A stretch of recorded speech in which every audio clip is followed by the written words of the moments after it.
You having trouble, Scotty? Yeah, I am.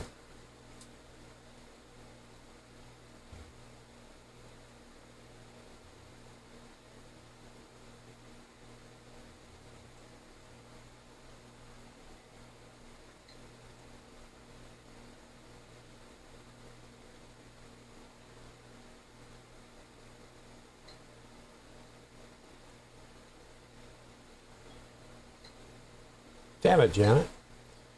It's doesn't have anything to do with the stream, so we're good. Yeah, no, the stream looks good. Let me try it again. It's natural progressives, not doing what it's supposed to do. That's because it's got the drive. How about this? I'm going to boot it There's no again. card up. If it doesn't eat it right, I'm going to... There's no card up over there. All right. No natural progressive. Okay. All right. We had quite a few people in there already, though. Yeah, I know.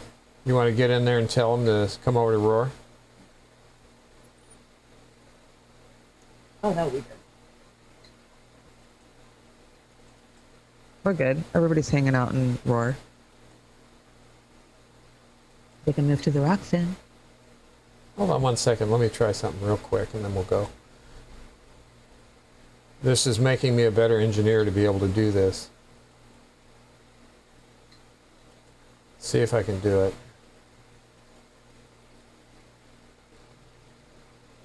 Okay. We are just going to run. All right. Weird. Here we go.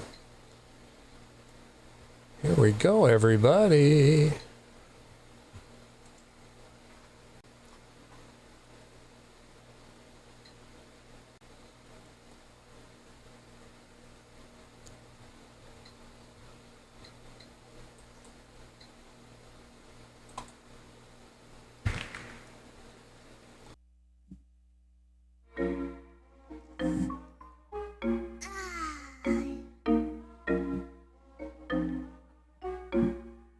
Jimmy on a beat, boy. Okay, boomer. Whatever you say, boomer. Okay, boomer. Whatever you say, boomer. Okay, boomer. Whatever you say, boomer. Okay, boomer. Whatever you say, boomer.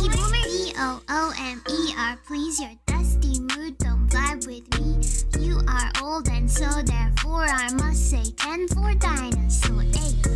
Okay, boomer. Whatever you say, boomer. Okay, boomer. Whatever you say, boomer. Okay, boomer. Whatever you say, boomer. Okay, boomer. Jimmy on a Okie beat, dokie, boy. boomer. Damn, that intro was so long, I forgot what I was doing. I did too, and I got a copyright warning. They were going to take us down, so I had to stop it before it was finished. Oh. Yeah, that was kind of Which weird. one? The cellos. Yeah, you can't. That Thunderstruck is copyrighted, and I don't think that we are actually live on the Natural Progressive. No, we're not. It's dead. Okay. Something's wrong over there tonight. Something's Thank dead. God. Hi. Can you hear us in the stream over there on Raw Media Live? Just checking out. Can you hear us now? Who's that guy? Welcome, Pasta. More Pasta. Yeah, we'll just ignore Welcome. Pasta. Who is this guy? Yeah. What's up, ACDC? I was just about to say, man, that's why I love Roar Media, man. You guys get these things out there that are so much fun. I was loving that cello battle right there. And YouTube has no right to copyright strike that shit. That ain't the original song. That's a cello. Yeah, exactly. Yeah, that's. Wow, though. Yeah. This is why I love Roar. You guys know how to bring it. You know? Yeah, we're trying. We take copy strikes. We take strikes weekly, daily. I mean, Oh, we but get we're them every still show. used to. Yeah, we do too. We're just over it. It's like if you're not gonna make, they make them private. Like, yeah. Yeah. The intro to our show, Yeah. they copyright strike us on that. It's ours. It's like, Yeah. hello. Hello. Yeah, there's a way around it. You got some people that recognize you in here, Mr. Pasta. I don't know Shaw Yar and Joey Love and oh my gosh, look at all those people. Out of the park intro, Brent McKinney, It's love Foster. that cello too. We need more people here today. We got an important show. We got the fam together. You know, I'm with the people I love the most. And let's just share this out there, guys. Let's get people on Rockfin. Let's get people on YouTube. Let's have a powerhouse house show with the people I love the most. I really do, and I appreciate you guys bringing me on.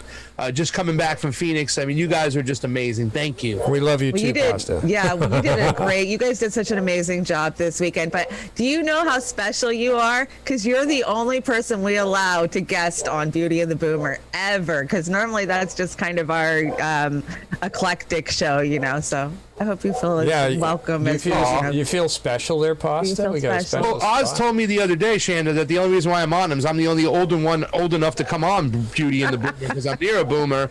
And I thought it was just because of my You're a age. But Gen now here you're Xer. telling me it's Yeah. my personality or It's my your looks. personality, yeah. Right. I think you can hang with this stuff, you know. A lot of people don't know how to take us, you know. We do politics, but we try to make it funny. We do crazy shit. Look at Oz's hair. I mean, people don't know how to take us. Yeah, somebody. No. Yeah, what the You hell? guys are the best kept secret out there right now. You guys, I don't just say this because I love you guys and we built a friendship.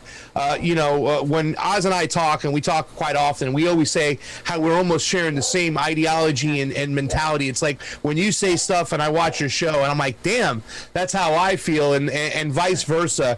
So I think it's just great minds collaborating with each other and minds that are fearless out there, because you guys have really, ever since I started watching you guys don't show any signs of fear whatsoever. You say what's on your mind, you say the right thing, and that's what we try to do too as well. So thank you. It's awesome, and I'm honored that I am the special guest on Beauty and the Boomer, but I also think it's because I'm close to being a boomer that also helps as Now, well. what are you, about 42, right, Pasta? Yeah, right. Yeah, sure. I'll take it. Yeah, that's Take good. it, That's right? good. I'm 28. 29. Yeah. 29. Yeah. Well, Shanda, why don't you guide us through this after I mention a few of our folks on Rockfin? We got Sirius over there, a Dingo, Brett McKinney. What's going on, man? Anna Maris. There's a Convo Couch person over there. Who might that be? me. Yeah, right on. There we go. Anna Maris just dropped a Super Ray over there. Yeah. Double frack holes, save the menthol. Double frack holes, save the menthol. Yeah, I told my sister and she didn't believe it. She's one of these Nobody ones that believes it. yeah, nobody believes it.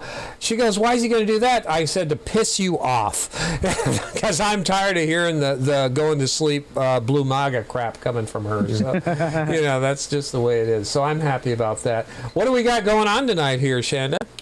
We got a hell of a funny deck lined up for you guys with a lot of interesting stories that we came across. And we're going to check in live on that rocket from China that's going to drop anywhere in the next few hours in the world. We don't know where it's going to land. My backyard, please. Yeah. My backyard. What else? We got a lot of good stuff. Yeah, well, so out of the gate, we're going to give Pasta some time here in a little bit to talk about the election rigging. Yes. God, your guys' interviews were so awesome. Yeah, they were terrific. But let's get going on the show here. What's this first up here? What do you got here? Oh, Biden wants to criminalize drugs. Okay, good. Let's throw the lever and check it out. Joe Biden has banned menthol. I don't know if you know that. I'm not kidding. So Joe Biden, remember, elect him and then we'll push him left. Remember Joe Biden, will Democrats keep their promise to decriminalize marijuana? President Biden said during his campaign that he would reschedule the drug so it's not illegal. That's from February 1st, 2021, right there. Guess what? Biden then asked White House staffers to resign over past marijuana use. That's from March. So right now we're thinking he's going to decriminalize marijuana, and then he starts kicking people out of his administration for using it. Isn't that amazing? Where's the cut, Chanda? I think that's kind There's of no amazing. cut on it? Nope. It's a beautiful snapshot, and there are many, by the way, but it is one of many Just beautiful cut it when you snapshots feel of- it's good. On the campaign trail, All right. after you get elected. On the campaign trail, after you get elected. And then, so not only is he doing this and not legalizing marijuana, but he then announced that it intends to ban menthol cigarettes and flavored cigars.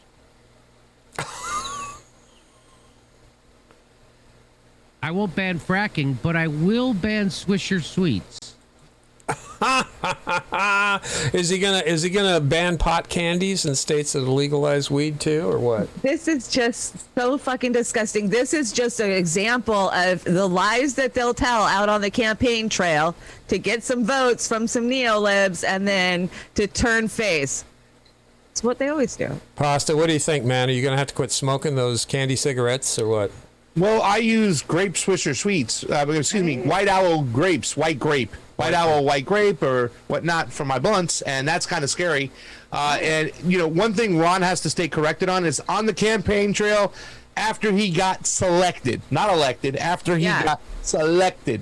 Really, to tell you the truth, you can already hear the virtue signaling coming out of this, right? Well, menthol cigarettes affects people of color, so we're doing it for them because we want to be good to help save lives of people of color. But really what you're doing is you're just being so belittling and trying to put everybody that, is a person of color, is a monolith that thinks the same way or does the same thing. It's just disgusting. And once again, it's just further proof that the neolibs are just as bad, if not worse, than the Republicans on the right. This is disgusting. Yeah, it's pretty horror show. I gotta say, this is just too far. I mean, it's beyond the pale. And if this is what they voted him in for, well, then you get what you deserve. What do you have Schmeagle doing here? No criticizing Biden. Biden is the precious. The precious. Well, my sister's not going to consider him precious because she's a chain smoker menthol. So that's not going to. Yeah, me too. That's not going to go very well. I think this reface is brilliant. You put that my body on that bee. I think it's very nice. What is this about? Is Bayer Monsanto killing more bees, or what's going on? No, they're training bees to detect COVID. They don't need to do that. They've got those little nano bees that they've got now that they can make fly around. So anyway, let's throw the liver on this one. This is a great story, I bet. Welcome. It's time for The World Now, bringing you some of the most interesting news from around the globe. I'm Jiang. Scientists have come up with an unusual way to detect the coronavirus using bees. Bees are about to get buzzier as they're getting trained to sniff out COVID-19. Oh, shit. Dutch researchers are utilizing the insect's acute sense of smell to identify infected samples. We present coronavirus positive and coronavirus negative samples. And after presenting a positive sample, we always present sugar water afterwards. He added that bees can be trained quickly, shown by the way they extend their straw-like tongue after being presented a positive sample to drink the sugar water reward. Researchers also say that this method is cheap and could help countries where test kits are scarce. Some insects, including moths, bees, and wasps, are usually used to detect explosives. So now they want to enslave the bees and, get them hooked on frickin' high fructose corn syrup. I think Alfred Hitchcock's getting a hard-on in his grave because can you imagine training those bees? Oh, they got COVID. Let's sting them to death, Pasta shaking his head. 5 words. Okay. We live in a cartoon. Yeah, we live in a cartoon. We do. This is friggin' ridiculous. Crazy. Yeah, I don't have. Who invented that? Or who came up with that live in a cartoon first? Do you know, Pasta? Steve Poikonen, probably. Steve? Yeah, I know Jimmy uses it quite a bit too. So that's kudos to the inventor, Steve. Great job. And Shanda brought her evil stepsister Maria Bartiromo here. I didn't want to bring this, or bring her, I should say. But the problem is the liberal left media isn't talking about what she's talking about, and that's the new jobs report that just dropped. Just kind of tells the story that Biden's full of shit. He's not creating jobs. Oh, okay. Well, let's see how they're inflating the numbers this time.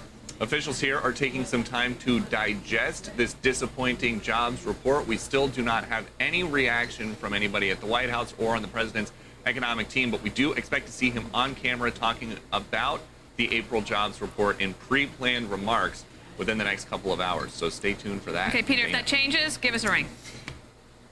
I will. Now to Maria, good morning to you. I was watching a moment ago over on Fox Business. Go ahead and size it up for us. What do you think on your early impression of this number, Maria? Well, look, I think it's a fair question to ask whether or not this was self-inflicted, given the massive amount of money that we are expecting to hit the economy and how much money has already hit the economy. Look at the front page of the Wall Street Journal today. Businesses are having a hard time getting people back to work, and we are throwing unemployment benefits, $300 checks, and the like to people at home. They don't really feel an urgency to get back to the office. Oh, so that's Jesus one thing. Christ. There Yeah, are some right. Jesus. here that economists say could make this number a bit fluky, but I don't think there's any question that this economy is doing well right now. Fox News barf. Yeah, gamer. Right, but there is some points in there. There is some poignant points. There is. And the point is yes, we have dumped a shit ton of money into the economy. That's going to cause inflation. I think we're all seeing that, especially at the gas pumps. But the reason that people aren't going back to work isn't because they have a big, fat, healthy unemployment check. A lot of people didn't even qualify for fucking unemployment that lost their jobs. The reason is they don't want these low-wage fucking jobs that pay them nothing and give them no hours. Bingo. Ditto, and that's it, really, to tell you the truth. And listen, I have no problem with people bringing on Maria Bartiromo, a fellow Paisan. But, I'm not going to agree with everything she says, but she does have a big following and a big audience, and she does hit some things on the head sometimes. The reason why people are sitting back home and accepting these checks is because we really have a terrible job market out there. We do not have good paying jobs. And every single time you see this now, when kids get out of college, 4-year degree, 6-year degree, they go get a job and says, all right, we're going to pay you $12 an hour with no benefits. I mean, hello, that is part of the problem. So we shouldn't be saying, people are just staying home and lazy. They don't want to go back out and help the economy because they would rather collect their check at home. But why? Because the jobs aren't paying right, and they're not paying we don't have good paying jobs. So if you want to get people out there, pay some good jobs. But it's going to be an issue as we come forward.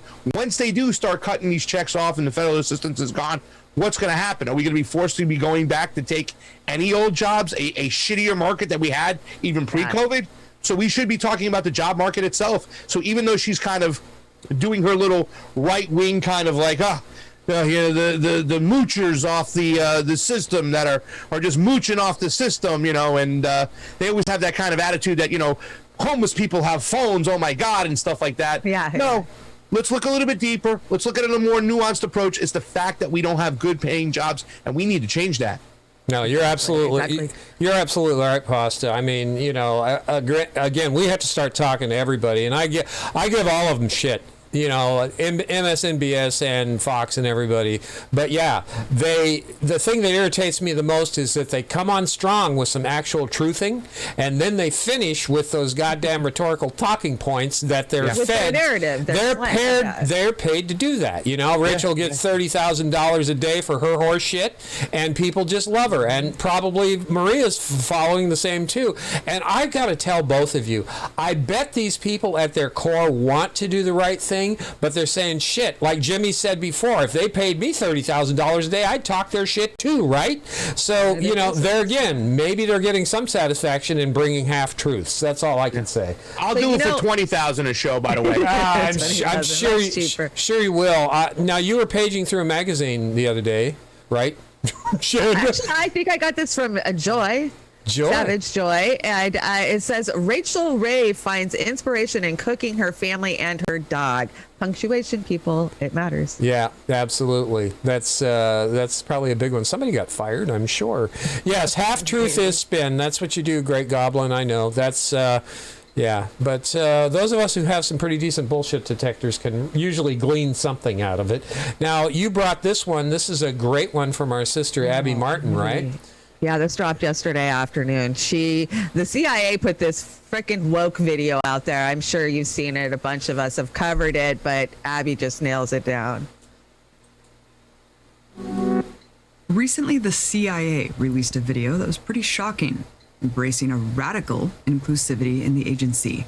It's now known as the woke CIA ad. I'm a woman of color. I am a mom. I am a cisgender millennial who's been diagnosed with generalized anxiety disorder. I am intersectional. I refuse to internalize misguided patriarchal ideas of what a woman can or should be. My parents left everything they knew and loved to expose me to opportunities they never had. Because of them, I stand here today a proud first-generation Latina and officer at CIA. Wow. There's a lot to unpack here. Yeah. First of all, this looks like a parody of what conservatives depict as what the left is. It's so cartoonishly over the top, it's hard to believe it's real. So what does it all mean? Has the CIA adopted real progressivism and equality? Of course not. This is a good old-fashioned PSYOP, or psychological operation, to indoctrinate a new generation of teenagers with the idea that the CIA is pretty cool. Oh, and no, Jesus. not because the CIA has been taken over by the left. The political and military establishment know that the young generation is increasingly turning to radical politics. That means things like anti-racism and trans equality in conjunction with anti-capitalism and anti-imperialism. This generation was not indoctrinated by the intense nationalist propaganda of the 9/11 era. It's a generation that grew up with the end stages of the U.S. empire's senseless bloodbaths in Iraq and Afghanistan. It sees the systemic failures of capitalism. That's a big problem for an organization that needs to plan future wars without much resistance, and needs to recruit a sector of the population to fill its ranks. To do that, they need a rebrand. They need a new marketing campaign to overshadow their image as purveyors of torture and mass murder of civilians. In other words, they need new propaganda. They need a PSYOP to brainwash young people who aren't as familiar with the CIA's notoriously murderous history, which is exactly who they are targeting with this ad. In fact, they recently admitted they're recruiting kids right out of high school already.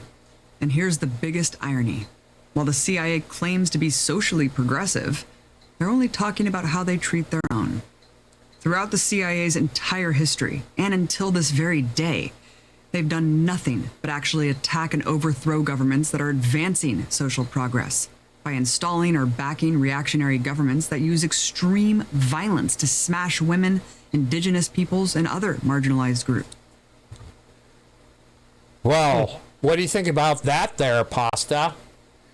Well, she said something. The CIA hasn't been taken over by the left, but the left has been taken over by the CIA. I think that's what we have to point out, too, as well.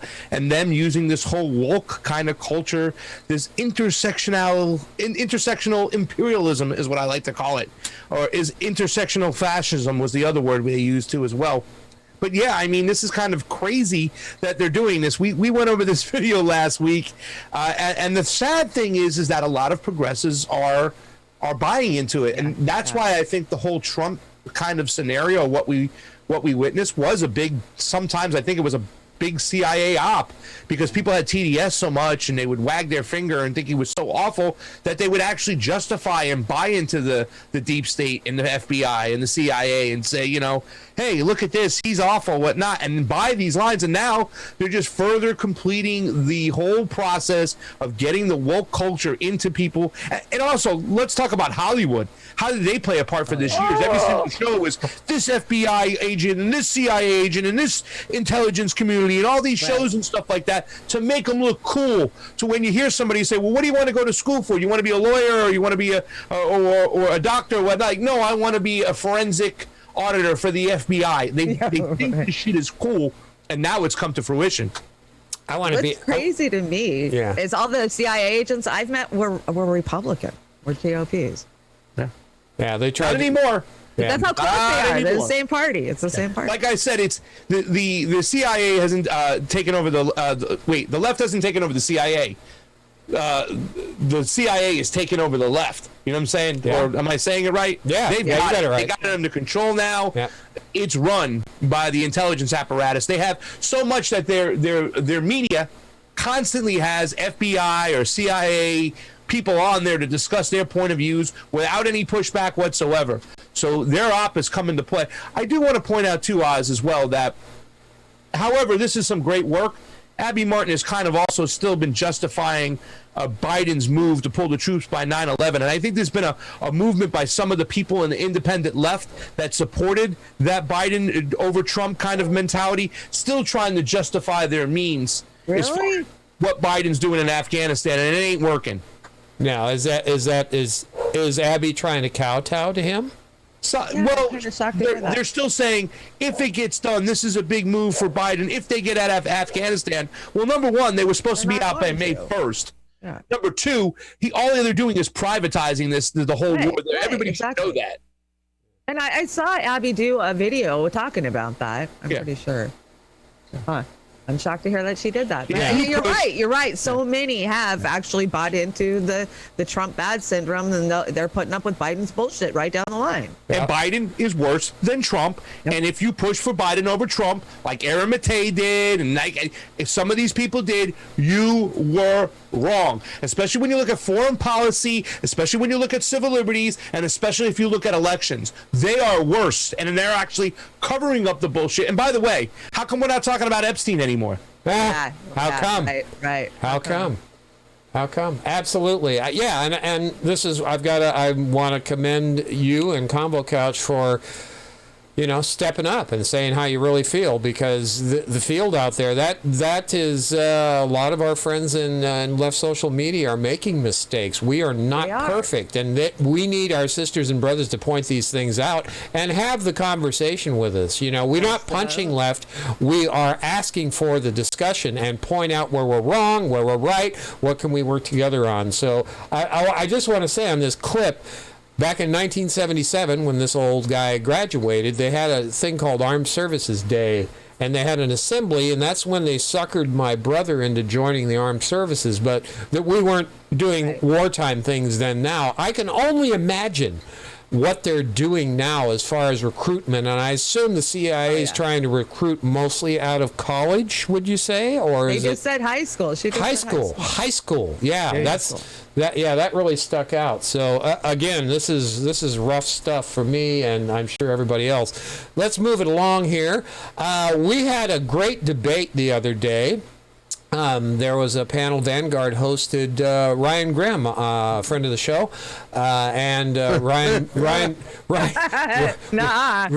Right. No, definitely not. He doesn't like Oz either. But no, this was a great debate, and in my opinion, Ryan Knight slaughtered Ryan Grimm, and that was really nice to watch. But you guys watch and let me know what you think. And so into that vacuum came Force the Vote, and so I don't blame Force the Vote for that. They're trying to figure out something to do in this crisis moment that we're in. Is he shaking? I just didn't particularly think that it was that smart. I was actually surprised the Adderall at okay, how visceral on the other side the reaction to that was. And like, guys, I'm just telling you like what I know about parliamentary procedure. Here's why all of the people that are doing the work around this. Here's why the people who are in Congress don't think that this particular tactic is a good idea. And I would like to just jump in for a second, because this is one thing that I hear that a lot. It's like, why have the vote if the vote's going to fail? But that's like saying why should you fight if you're just going to lose? And it's like the whole point of fighting isn't necessarily if you're going to win or lose. It's to, and here's the bigger picture here is a lot of Americans don't know that just like the Republican Party has been corrupted by corporate money, the Democratic Party is also corrupted by corporate money. And the reason that we don't have Medicare for all is because both parties are owned by the giant insurance companies, right? It's the same reason we don't have a Green New Deal, because both parties are owned by big oil. And it's the same reason the endless wars continue, because both parties are owned by the military-industrial complex. So for me, Force the Vote was a tool, and having this, having the Democratic Party that claims it's the party of healthcare during a pandemic, put them on the record. You can't heal what you don't reveal. Get these Democrats on the record that go and spout these platitudes on CNN and MSNBC and say they're for universal health care, and actually put some pressure on them and see what happens. Because I'll tell you what, the Democrats who vote against Medicare for all during a pandemic, that's going to open up to a broader audience and a lot of people who just kind of get their news on corporate media and aren't aware of just how corrupt most of the Democratic Party is, or I would say all of the Democratic Party is corrupt, in my opinion. And so that, for me, is what Force the Vote was about. And the final thing I'll say is, what's the point of having power if you're not going to use your power? Like, what was the point? We just found out from Cori Bush I think it was last week or a few days ago, the days are blending together, that she said that no, the squad doesn't vote together as a block, that they vote individually. And it's like, well, what's the whole point? Like, the whole point was for the squad to vote as a block and to have some power to fight for the working class. And if they're not even going to vote as a bloc and use their power for the people, then what's the point? Like, and that gets to the bigger question: what is the point of Justice Democrats, of DSA, if they're not even going to hold these politicians accountable? And yeah, I know, he's like a bobblehead. Ryan, people Jesus like you, Christ! like, you are reporting. His head's going up and down. Bobble, bobble, bobble. You should be holding politicians accountable, not dunking on podcasters who are trying to hold politicians accountable. Like, this is your job. I'm sorry. And so when you have, he's pissed. Look at him. You have politicians like AOC and the Squad. They took money from poor and working class people to get power. And so if you take money from poor and working class people, you have a responsibility to use that seat to fight for poor and working class people and fight for the policies that you campaigned on. And we've seen now in the last 4 months, we've seen a total retreat, a fold from these progressives. I mean, progressives in Congress should be making the case for why Joe Biden should do more to meet the urgency of this moment. Instead, Pramila Jayapal is giving him an A, and AOC is saying he's exceeding expectations when he's not even fighting for his moderate promises, like a public option and the $15 minimum wage. And so we've just seen all this gaslighting by the corporate media that Joe Biden is the next FDR when he's governing like a right-wing capitalist and imperialist. And all these platitudes aren't going to put food on anyone's table or give anyone health care. And I think a lot of people on the left are like, why should we keep supporting this party that's not representing us and not fighting for us? And I think it's a very fair argument to make. And Ryan, I think he made a pretty good case. We're not going to hear Ryan's comeback. No, we're not going to hear Ryan's comeback. And I got to say, the reason why we're not going to hear Ryan's comeback is that Jimmy has pointed this out time and time again, is that, if it's bad, it's bad. Oh, never mind. It makes your cock fall off. Here we go. Let's hear what Jimmy's got to say about Ryan Grimm. I agree. You should watch him. He goes on Rising with Crystal Ball and Sagar all the time. He's got a contract, I guess, with The Hill. You should, if you want to if you ever wondered, could someone be so boring that my cock actually falls off? Yes. Watch that. Watch when he comes on Rising. You'll be like, oh my God, what happened to your cock, honey? I was watching Ryan Grimm on Rising, and my cock literally got bored off. Yeah, sorry, Ryan. It's true. It's true. Pasta, got some input there, buddy? We all know what Ryan Grimm is at this point. You know what I'm saying? And it is it's so weird because you see him shaking his head yes the whole time. He's agreeing and stuff, but then he's going to counteract and speak directly against that. And also this little kind of like this snotty little, well, I know about, parliamentarian stuff and I understand how the law works and people are just acting there on their emotions. So they should just shut up and listen and stuff and see that it was a bad tactic. And meanwhile, Ryan Knight, who as of late has been doing some great stuff, putting his word out there, kind of retracting on what he says and whatnot. And he said some stuff in the past. He even said something today, like he was supporting Nina Turner. And I was like, wait a second, brother.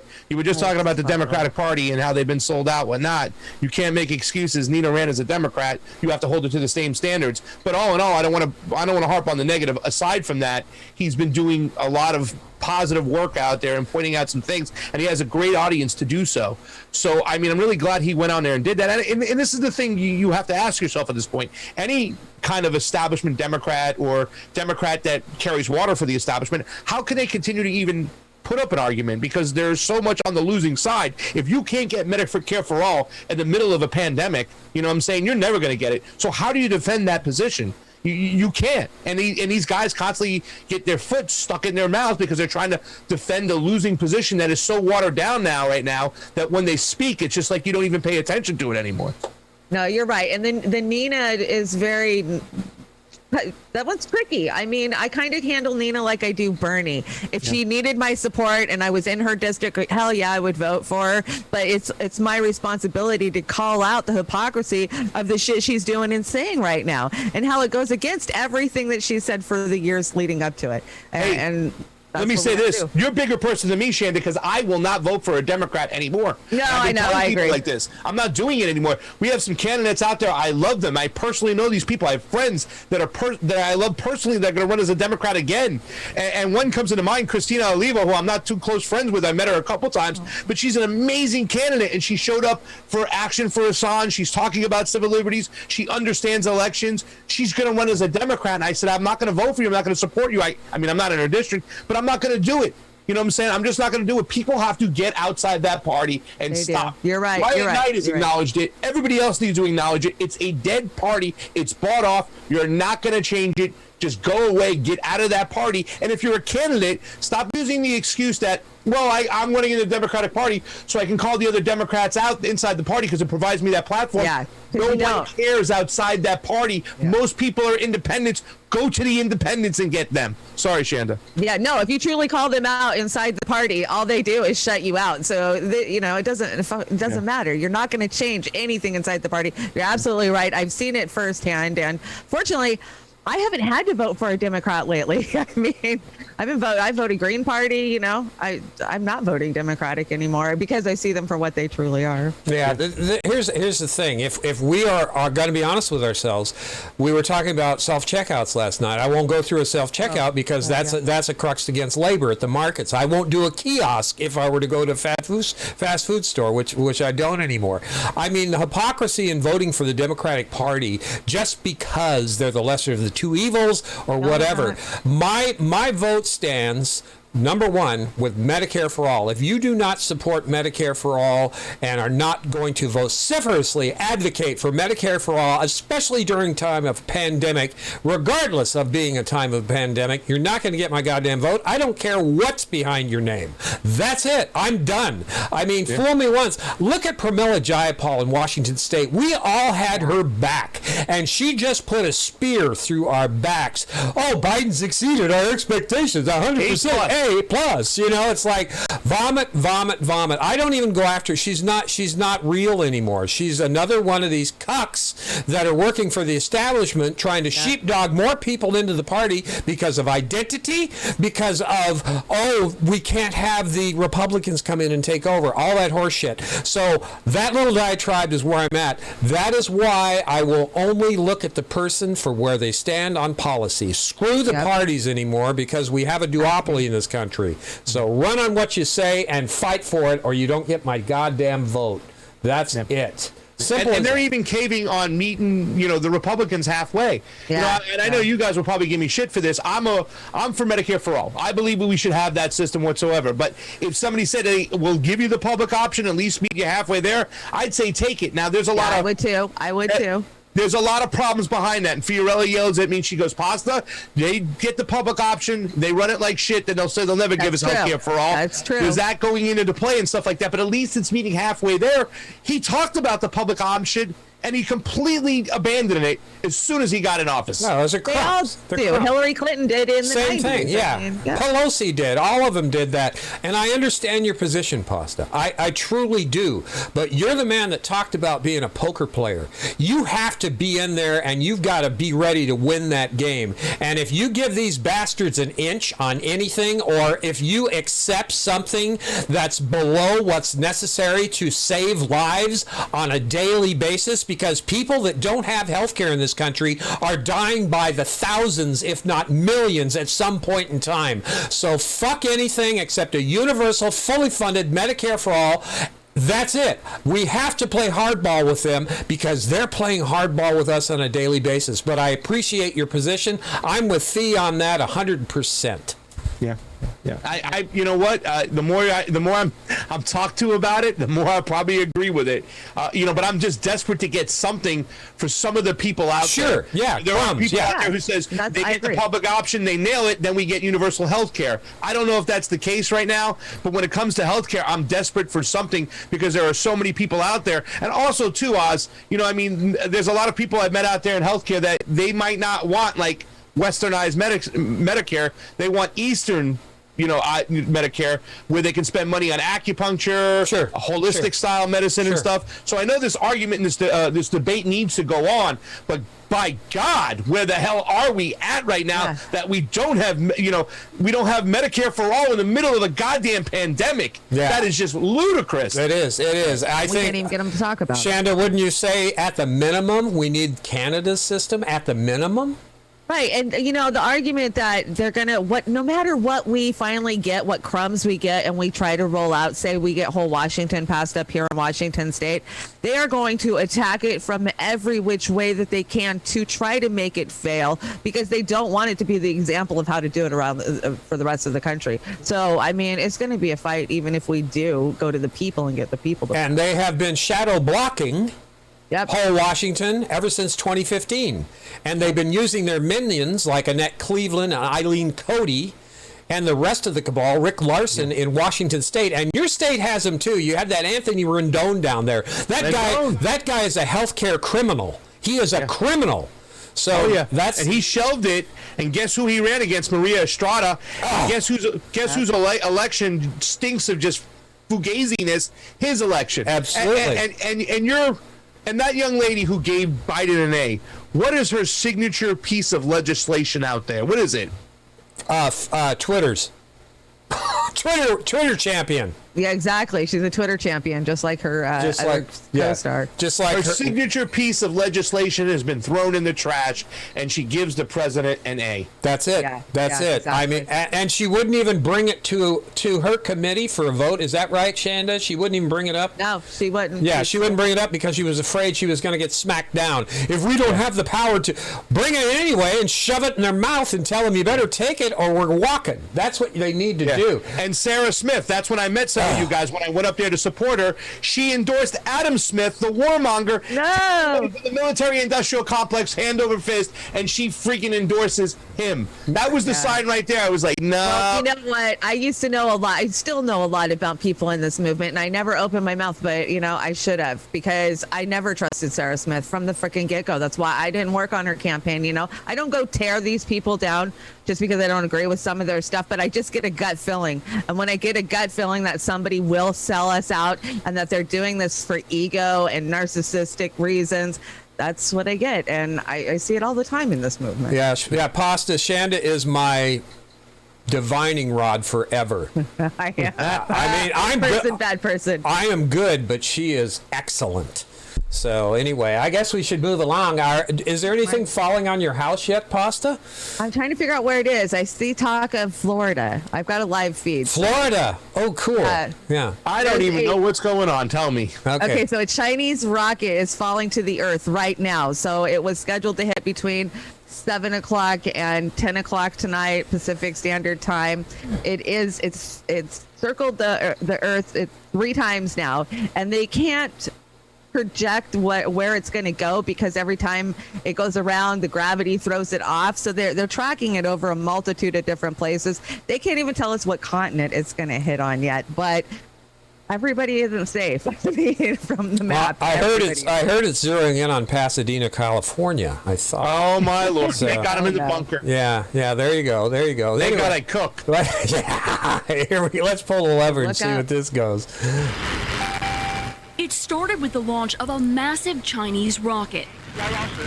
This morning, that 9-story tall, 20-ton rocket body is out of control. Russia did it. At 18,000 miles per hour, on a path taking it as far south as Australia and as far north as New York. And it could hit anywhere. It's really hard to predict when it's going to come in and exactly where it's going to be. Temperature can change, or solar wind can change. There's all kinds of things that can change. The debris is likely to fall on water, experts say, simply because it covers 70% of Earth's surface. The risk of being hit is small, but it's not zero. And unlike in movies like Armageddon, there are no plans to try to intercept it. We don't have a plan to shoot the rocket down. We're hopeful that it will land in a place where it won't harm anyone. Most of the rocket is expected to burn in the atmosphere, and China is downplaying the risk. But pieces of other Chinese rockets have fallen in populated areas, damaging buildings. Last year, debris from a similar Chinese rocket body fell on the Ivory Coast in West Africa. Wow. When you put something in space, you have a responsibility to take care of it. This morning, U.S. Space Command is following the situation closely and posting regular online updates. The latest prediction puts the window between Saturday night and Sunday morning. But where is still anyone's guess. Wow, that looks exciting. Not. There's so much space junk in the atmosphere. I'm surprised this doesn't happen more often. Shanda, do you have anything up to date to this minute Right. now? So the next slide, I have a live feed from Agenda Free, who's been tracking it all night with lots of other sites. You can pretty much just type in Chinese rocket live, and you can find a feed. It looks like they just made an official statement of where it is, but reading the subtitles, I haven't caught where it's at yet. Okay. The rocket is down. It indicates the rocket is down. U.S. Space Agency indicates the rocket is down, but I don't know where yet. So I don't need to go out in the backyard and look. Nope. All right. I'm safe. You're safe. I think you're safe. You're It looks safe. like it's on the ground. You're safe. You're safe. I wanna give our Super Rays out there some love. I want to Brett McKinney over on the Rockfin. Brent is responding to Anna Maris, and meanwhile, oh, it's jumping on me. Wow, is it jumping on me? A Blue Ocean event could be just a few years away, escalating feedback loops never seen before in the history of humankind. Absolutely. We've been talking about Blue Ocean events for the last God knows how long. Benny Massimo, thank you, Benny Massimo. Oh my God, Walmart has to pay $15 an hour. That should be the minimum wage. The jobs available are in the restaurant and hospitality industries. And Benny Massimo again, thank you, Benny. Corporate totalitarians in full collusion with the MSM Big Tech are making the CIA cool. Disgusting. We must break up Big Tech. Yeah, I absolutely agree, and we so much appreciate the Super Rays. When you drop them here, they're always appreciated on Beauty and the Boomer. So that's we're gonna have an always appreciated contest. I got you on a couple times last night. Too. Yeah, we're getting you there. Chuck Simon, though. Yeah. Yeah. Shanda brought a Mother's Day card for us. You want to read that, Shanda? It did. It said, "Happy Mother's Day. You assumed my gender. I'm sorry. I forgot you're a Democrat." Oops. Oops. Amen and a woman. Amen and a woman. Happy Mother's Day to all the moms out there. Yeah. Happy Mom's Day. Enjoy your day. My daughter's going to call me tomorrow and wish me happy Mother's Day because I was a single dad raising a little girl, and she got to do everything that every little girl would get to do, regardless of her papa. So that's great. I really appreciate that. I have a big clip here, and Shanda, you want to talk about this for a second? Okay, so you guys know I will cut things like I try to keep them under like 2 minutes. This is like almost a 5-minute clip, but I can't cut it anywhere because it's that fucking funny. It just dropped this afternoon. It is so funny. All right, go to the bathroom, everybody, and we will play this clip. I've got it in my ear. Here we go. Hey, this is Jimmy. Who's this? Hi there, Jimmy. This is Bill Gates. Oh, hi, Bill. Thanks for calling. How you doing? Well, I guess you've heard by now that Melinda and I are getting a divorce. Oh, shit. Yeah. I'm not. I heard that, but I'm very sorry to hear it, though, Bill. Hey, thanks. Yeah, I'm not gonna lie. It's a very difficult time for both of us. Even though it's amicable, it's still very painful, and it's difficult not to see it as a failure on some level. Although intellectually, I know that's not a useful way to look at it. But it still really sucks. I am sure that it does. Can I ask what happened? Well, it wasn't really just one thing. We just sort of grew apart, Over time, communication breaks down, the mechanisms to repair it get rusty, and before you know it, you're sleeping in separate mansions and just sort of living separate lives. That is sad. Sleeping in separate mansions. Could there be anything sadder than that? What's next for you, Bill Gates? Well, I've been working on my Tinder profile. I'll probably also do Hinge and Bumble too eventually, but I'll get my feet wet on Tinder. These are extremely interesting platforms, I must say. Oh, really? Yeah.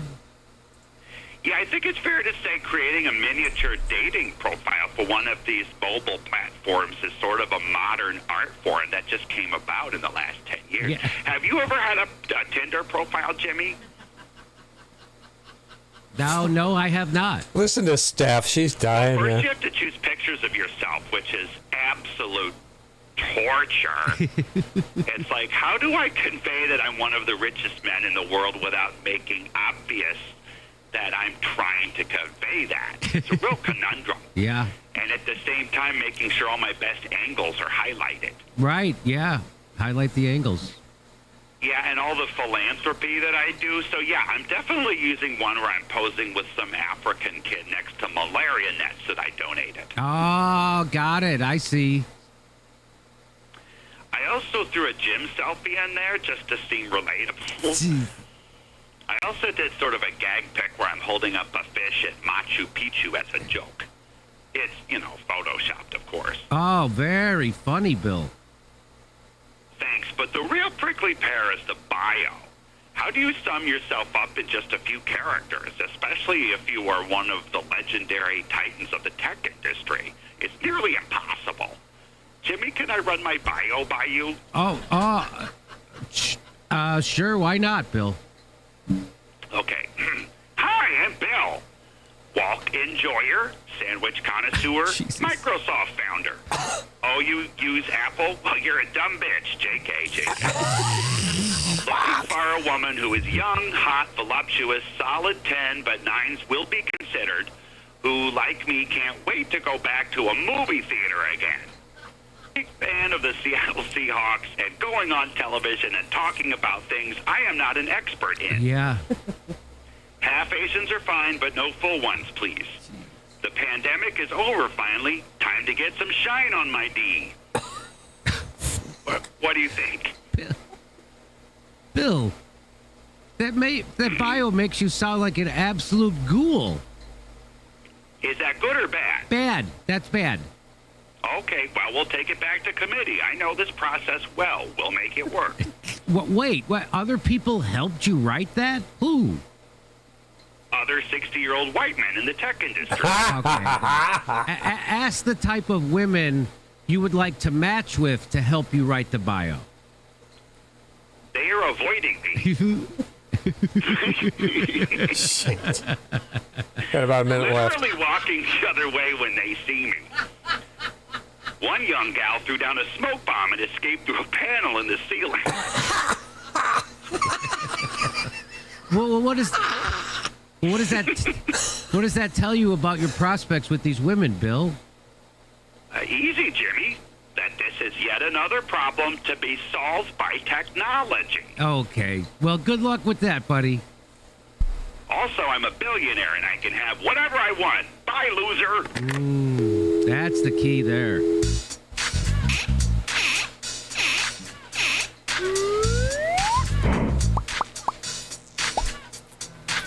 He's great, Mike McRae. Mike McRae is so funny. And, I don't think he was doing Bill Gates up until recently. And I think he's doing a great job. Yeah. Hey, everybody, this is the part where I tell you where all our live shows We know, Jimmy, you don't but have any there live aren't shows. any. And then it's why I tell you we join our... I got to say, Pasta had to step out for a minute, and I've got a clip of that while that clip was going. And it's right here because he got a call, and this is how fast he is when he jumps out of a group and gets right back. It's a quick change artist. You're looking good there, Super P. Jesus. I like being the Joker more than Superman, to be honest. Well, I'll take it. I mean, that's a great Superman. Look at that guy's. Look at that goatee that guy's got. over there. I mean, God, sexy man. Shannon and I were trying to figure out how to put a P on his chest instead of an S. That's what I want there. I was going to say I'd rather have a P than an S, but I'll take the S. Yeah, we're working on it. We're working on it. Next show, next Beauty and the Boomer. We'll get there. Hey, we've got upgrades. We've got lots of upgrades coming. We want to share with our sisters and brothers. I think you'll find them handy. By the way, guys, Funny thing, Shanda, somebody said in that Arizona audit chat that I told you that's turned into a QAnon chat, somebody said, I'm surprised that Chinese rocket didn't land on the audit going on in Maricopa County. Oh, yeah. There was too much security for it to land. Had to give him that. You know, we live streamed your guy. We restreamed your stream because we were doing tech things, trying to make ourselves, make the studio crash. And I turned it into a team sport because they all had their different colors on. The blue, the green, the red. Oh, yeah. What do you got here, Shanda? You brought a cobweb-covered skeleton. Cobweb-covered skeleton, gripping Senate desk, expected to seek a 15th term. Jesus Christ, that's not Nancy Pelosi. Who is that? Yeah, you could put that on a lot of them, right? Oh, Jesus. I think Larson's shooting for that one. I brought this. I'm so bored with how they announce athletic events, and I'm not a big sport guy, but this gal's name was do you remember her name? Oh, it's a fancy name. She's the gymnast that won all that great stuff last year. But this is how I would like to see our events cast by sportscasters in this country. So check it out. Let me know if you approve or appreciate it. Do it? Oh dear, are those imaginary whips? Is she pretending to whip someone? Wow. Oh, okay, yeah, code of conduct. Here's a big run up, flippy one, spinny two, flippy spinny, and BAM! Fatality. Fuck me dead. What a golden artistic amalgamation of dance and sport. Creativity and athleticism. Absolute rip snorter. She does not do anything half-assed. Even her celebrations are a series of high tens, not high fives. I reckon Aquaman needs a sister in the next movie, and it should be Caitlin Ohashi. She sparks more joy than Marie Kondo. Look at that. 10 out of 10. Bloody group hugs all over the place. You can't get any better than that. She's like, fuck yes, ladies. Yeah, fuck yes. Let's go to the... Now, isn't that more entertaining? Don't you think, Ozzy Man is the best, dude. I watched his show before, I like when he does like a nature channel with a lion and gazelle and stuff. Oh, yeah, yeah. The gazelle says, fuck me, I'm out of here. This alligator's got big teeth and I'm running off. You can call me later, mate. Yeah. Hysterical and stuff. Just something about our Aussie sisters and brothers. They just have a knack. Yeah. Oz. Right. Who's that in the top left? Is that Shandon pulling the move over there right there? Shannon. I have to. That is right now. That is just classic right there. That 1, 2, 3, whoop, and then you with my mankini, my Brad Pitt dance. That's just awesome. I got my mankini there. That's really. I'm glad you cut it off at the waist there because I would overawe everybody if they saw what was going on below that frame. Yeah, I'm always thinking of you. Oh, thank you so much. And you were thinking of me when you brought this one tonight. I'm still throwing up. Oh, what the hell is that? That's not necessary. That's just that's wrong. That's wrong. Whatever. That's not necessary. Thought of it. What is this? A new vegan drink or what? I don't think so. Oh my God. Anyway, that's pretty bad. And then Shanda, of course, is got a little bit inspired again with Waldo. What is this, Shanda? Plot twist, Waldo finds himself. Yeah, and I'm looking in a mirror there. God, I've never looked so good. Thank you, Shanda. You're always looking out for me on Beauty and the Boomer. So the Hellman's thing, it's made me nauseous already. What, Lucky Burritos here. Help me out, Lucky Burrito. Save Lucky Burrito. Yes, over on the fin there. Chris Foster, we got a Super Ray. When do we get in Screw You Motherfucker Day? When do I get a Screw You Mother? I think every day's that for me when I get up in the morning. Totally, so we got Snorkies over there. Jenna Colby. Hi, Jenna. Anthony. I finally figured out who Anthony is, and Anthony's on Slow News Day all the time, and that's just great. So Anthony Reyes. Yeah, Anthony. Awesome. He's also a good friend of Franco's, and he's going to come on our show sooner or later. We love Anthony Reyes. Yeah. By the way, Oz, Chuck Simon left a little Super Ray over there. I don't know if you caught it last time, but I don't want to leave Chuck Simon out. I don't want to leave. I never want to leave anybody out. I appreciate you saying that. You know how it bounces over there. Let me go see if I can see that Chuck Simon. Tips only. You know how this thing works. Chuck, Nina Turner will fail us. Great to see Pasta. Great to see the stream up and running.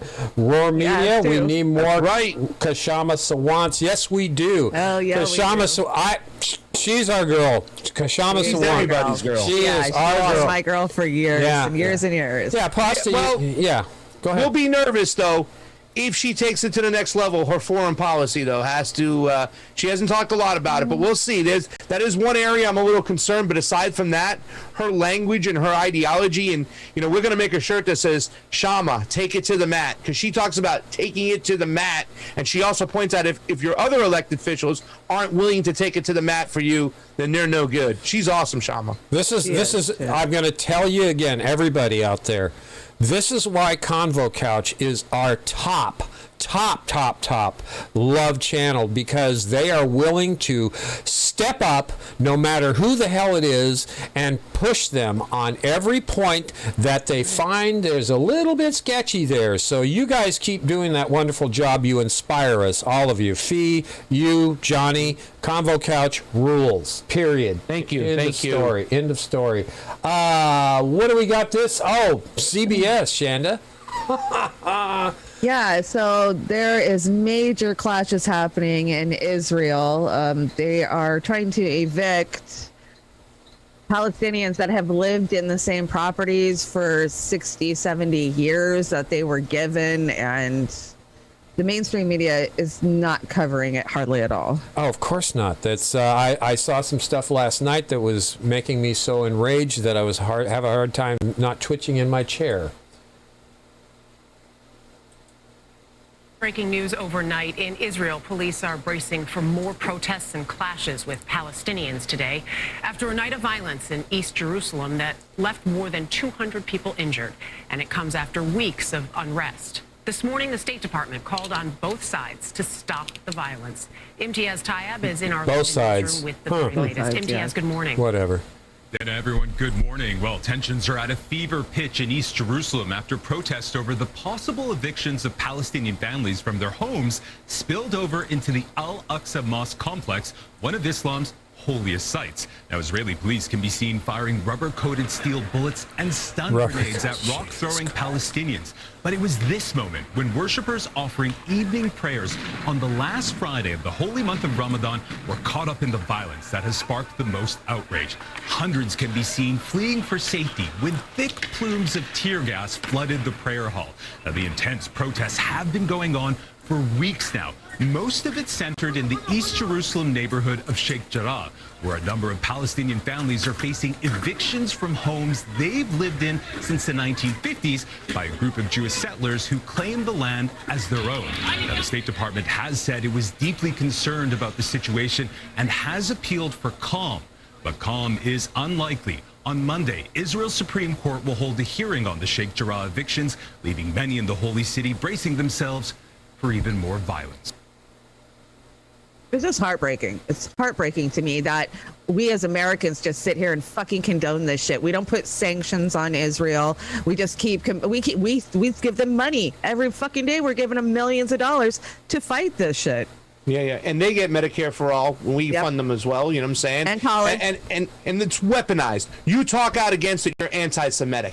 That's the shit that's really just driving you crazy. I saw that video the other day where a female, she was yelling at this dude. She's like, "Why are you doing this?" He's like, "This is not my fault. I didn't do this. So even if I leave, you're still not getting your house back. So if I don't take it, somebody else will." And she's saying, "Are you kidding me?"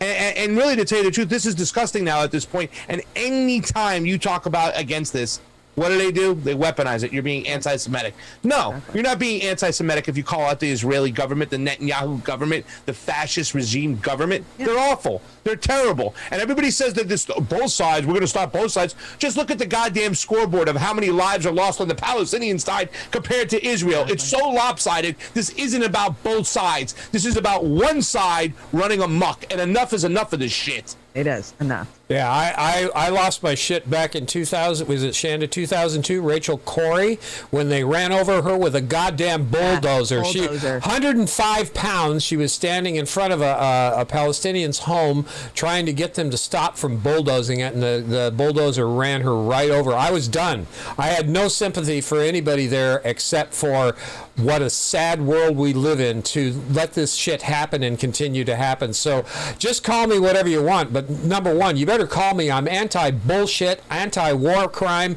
anti-military industrial complex, anti-imperialism. That's me. Yeah. Come and get it, baby. So, and us, we don't just let it happen. We help facilitate. We pay for this shit. You're paying for this shit. No, and in a multitude of ways. And one of these days, I hope you and Shanda go into how the different ways we do pay for this stuff. So that might give people a wake-up call on what's really going on with their money, how they spend their lives, how they interact in our society. We're paying for that blood every day we go. You've got your buddy there, Tucker Carlson. What's up here, Shanda? Why does Tucker always look like a dog trying to understand a magic trick? Yeah, he needs to tilt his head. You need to reface that into one of those eye blinking ones. Can you do that? Oh yeah, I probably could. Please do that. I think that would be great, and they're creepy too, which is your moniker. We have is this Uncle Joe or is this something else? This is what do they call it? The Havana syndrome. If you remember, quite a few years back in Cuba, they had this syndrome. They think it was some kind of microwave technology that was messing with the diplomats inside the embassy. So we've only heard rumors here and there, and the State Department kind of confirmed that it was happening, but they don't know what it is, but it's back. Why do you have me playing in a chocolate fountain? Is that a chocolate fountain? Yeah, that's a chocolate fountain. I'm making a little heart there. You got a heart thing, though. Ah, I got a heart thing, go. It's a chocolate fountain. Okay. Anyway, let's hear this microwave gun that they're using or whatever it is. There have been a number of media reports in recent days on a series of newly reported cases over the past 12 months of Americans experiencing Havana syndrome. At home and abroad, including CIA officers, U.S. troops, and U.S. government officials in the Washington area. So a couple questions on this. How concerned are you about these newly reported cases over the past couple months? Well, first, let me say that the health and well-being of American public servants is a paramount priority to the administration, and we take extremely seriously reports by our personnel of anomalous health incidents. Our national security staff is working closely with agencies and departments across the federal government to address unexplained health incidents that some government employees have suffered and to ensure the safety and security of Americans serving around the world. And we are, of course, investigating incidents in which personnel have reported experiencing sensory phenomena such as sound, pressure, or heat concurrent with or followed by physical symptoms such as sudden onset vertigo, nausea, and head or neck pain. At this moment, we don't know the cause of these incidents, which are both limited in nature and the vast majority of which have been reported overseas. So right now we are working to investigate, taking every report seriously, and our national security team is overseeing that process. Wow, I didn't even know there was such a thing existing. Oh, you didn't know this? Oh gosh, this happened in 2016, and a lot of people pointed to CIA type of freaking op that was happening, but as soon as they got away from the embassy, they got better, the diplomats that we had there, but that now it's happening in other places around the world because it was in Cuba. And to think that we don't have this type of technology, we've had it for many, many years. If you know anything about MK Ultra or any of the programs that they ran 30 and 40 years ago, they have the ability to beam a radio beam right into your head to where you hear it inside your head. They can, I mean, they've been able to do this for a long time. I think this is just something new that we haven't figured out what it is. Well, I knew about that kind of stuff. I didn't hear the term Havana syndrome. But the nice thing about this is now that you will freely sign the disclosure and the release, so they can shoot that beam into your head and you don't even know you did it. So we have to be more aware about what's going on with our ops. We talk about Space Force and all that shit that's going on. They actually are putting nuclear weapons on rockets so they could drop those suckers from wherever they're at. And I think in the whole Iran situation where we eliminated one of their top doctors or whatnot, there was some talk that it could have been done with a laser beam from outer space. So I mean, there's so many things that the CIA has been doing for so long that we don't even know about. And a lot of people, when you talk about MK Ultra, they go, huh? But it's full on blast, mental, psychological warfare. From head to toe, and we need to start calling it out for what it is. Okay. Don't forget the chemical warfare, biochemical. Oh, yes, that I think that one's bigger than some of the other ones. So, I mean, just check it out. Well, I mean, let's not get into geoengineering over here. But, oh my God! Let's not do it. But I know Shanda could probably go cray cray with that one. Now, Amber and Shanda, what are you going to do? You're going to do a transhuman show, right? Yeah, Amber and I are actually working on a transhumanist show. Oh, Mike Figueredo. That's so awesome. I so not love him. I know you. I saw you got a little cranky with Mikey this week, so I made me melt my mind today. He was like, oh, we got a guest coming in the green room with us tonight. And I was like, oh, yeah, who? And he's all, Mike Figueredo. I'm like, what? She almost got up and threw the computer on the ground. No, so yeah, she's not happy with Mikey these days. I don't think some of our fams are. So well, at least he went out there and he tried to help out Joy. There are some stuff like that, but nice. Yeah, I'm not gonna air my grievances out here right now and stuff like that. I know, and talking to him, he's very polite and in person and stuff. We just don't agree on everything, and we never are. So, what do you got here in this meme? When you try to pronounce the name of your prescriptions but accidentally summon Satan instead. Yeah, I was a pharmacy tech, and that's the look I got from a lot of my customers that came to pick up and pay for their overpriced prescriptions. So yeah, don't get me started on that. I know, so Shanda. I know, Shanda. And there again, thanks for the cowboy hat there, Shanda. That's really me. So, what do you got here? I don't know what this is. I don't know. I'll kill it if we don't recognize it. Okay. Oh, this is memeology. And it's really something hearing those comments from President George W. Bush. I've been thinking to myself this whole time, Al-Qaeda, Osama bin Laden, the Taliban, the people who wanted to do harm to our nation and to our way of life and our democracy, they got nothing on what this Republican Party is doing. Well, yeah, I mean, I suppose that's right. I think anything from that would be deviating from the norm. Al-Qaeda, Osama bin Laden, the Taliban, they got nothing on what this Republican Party is doing.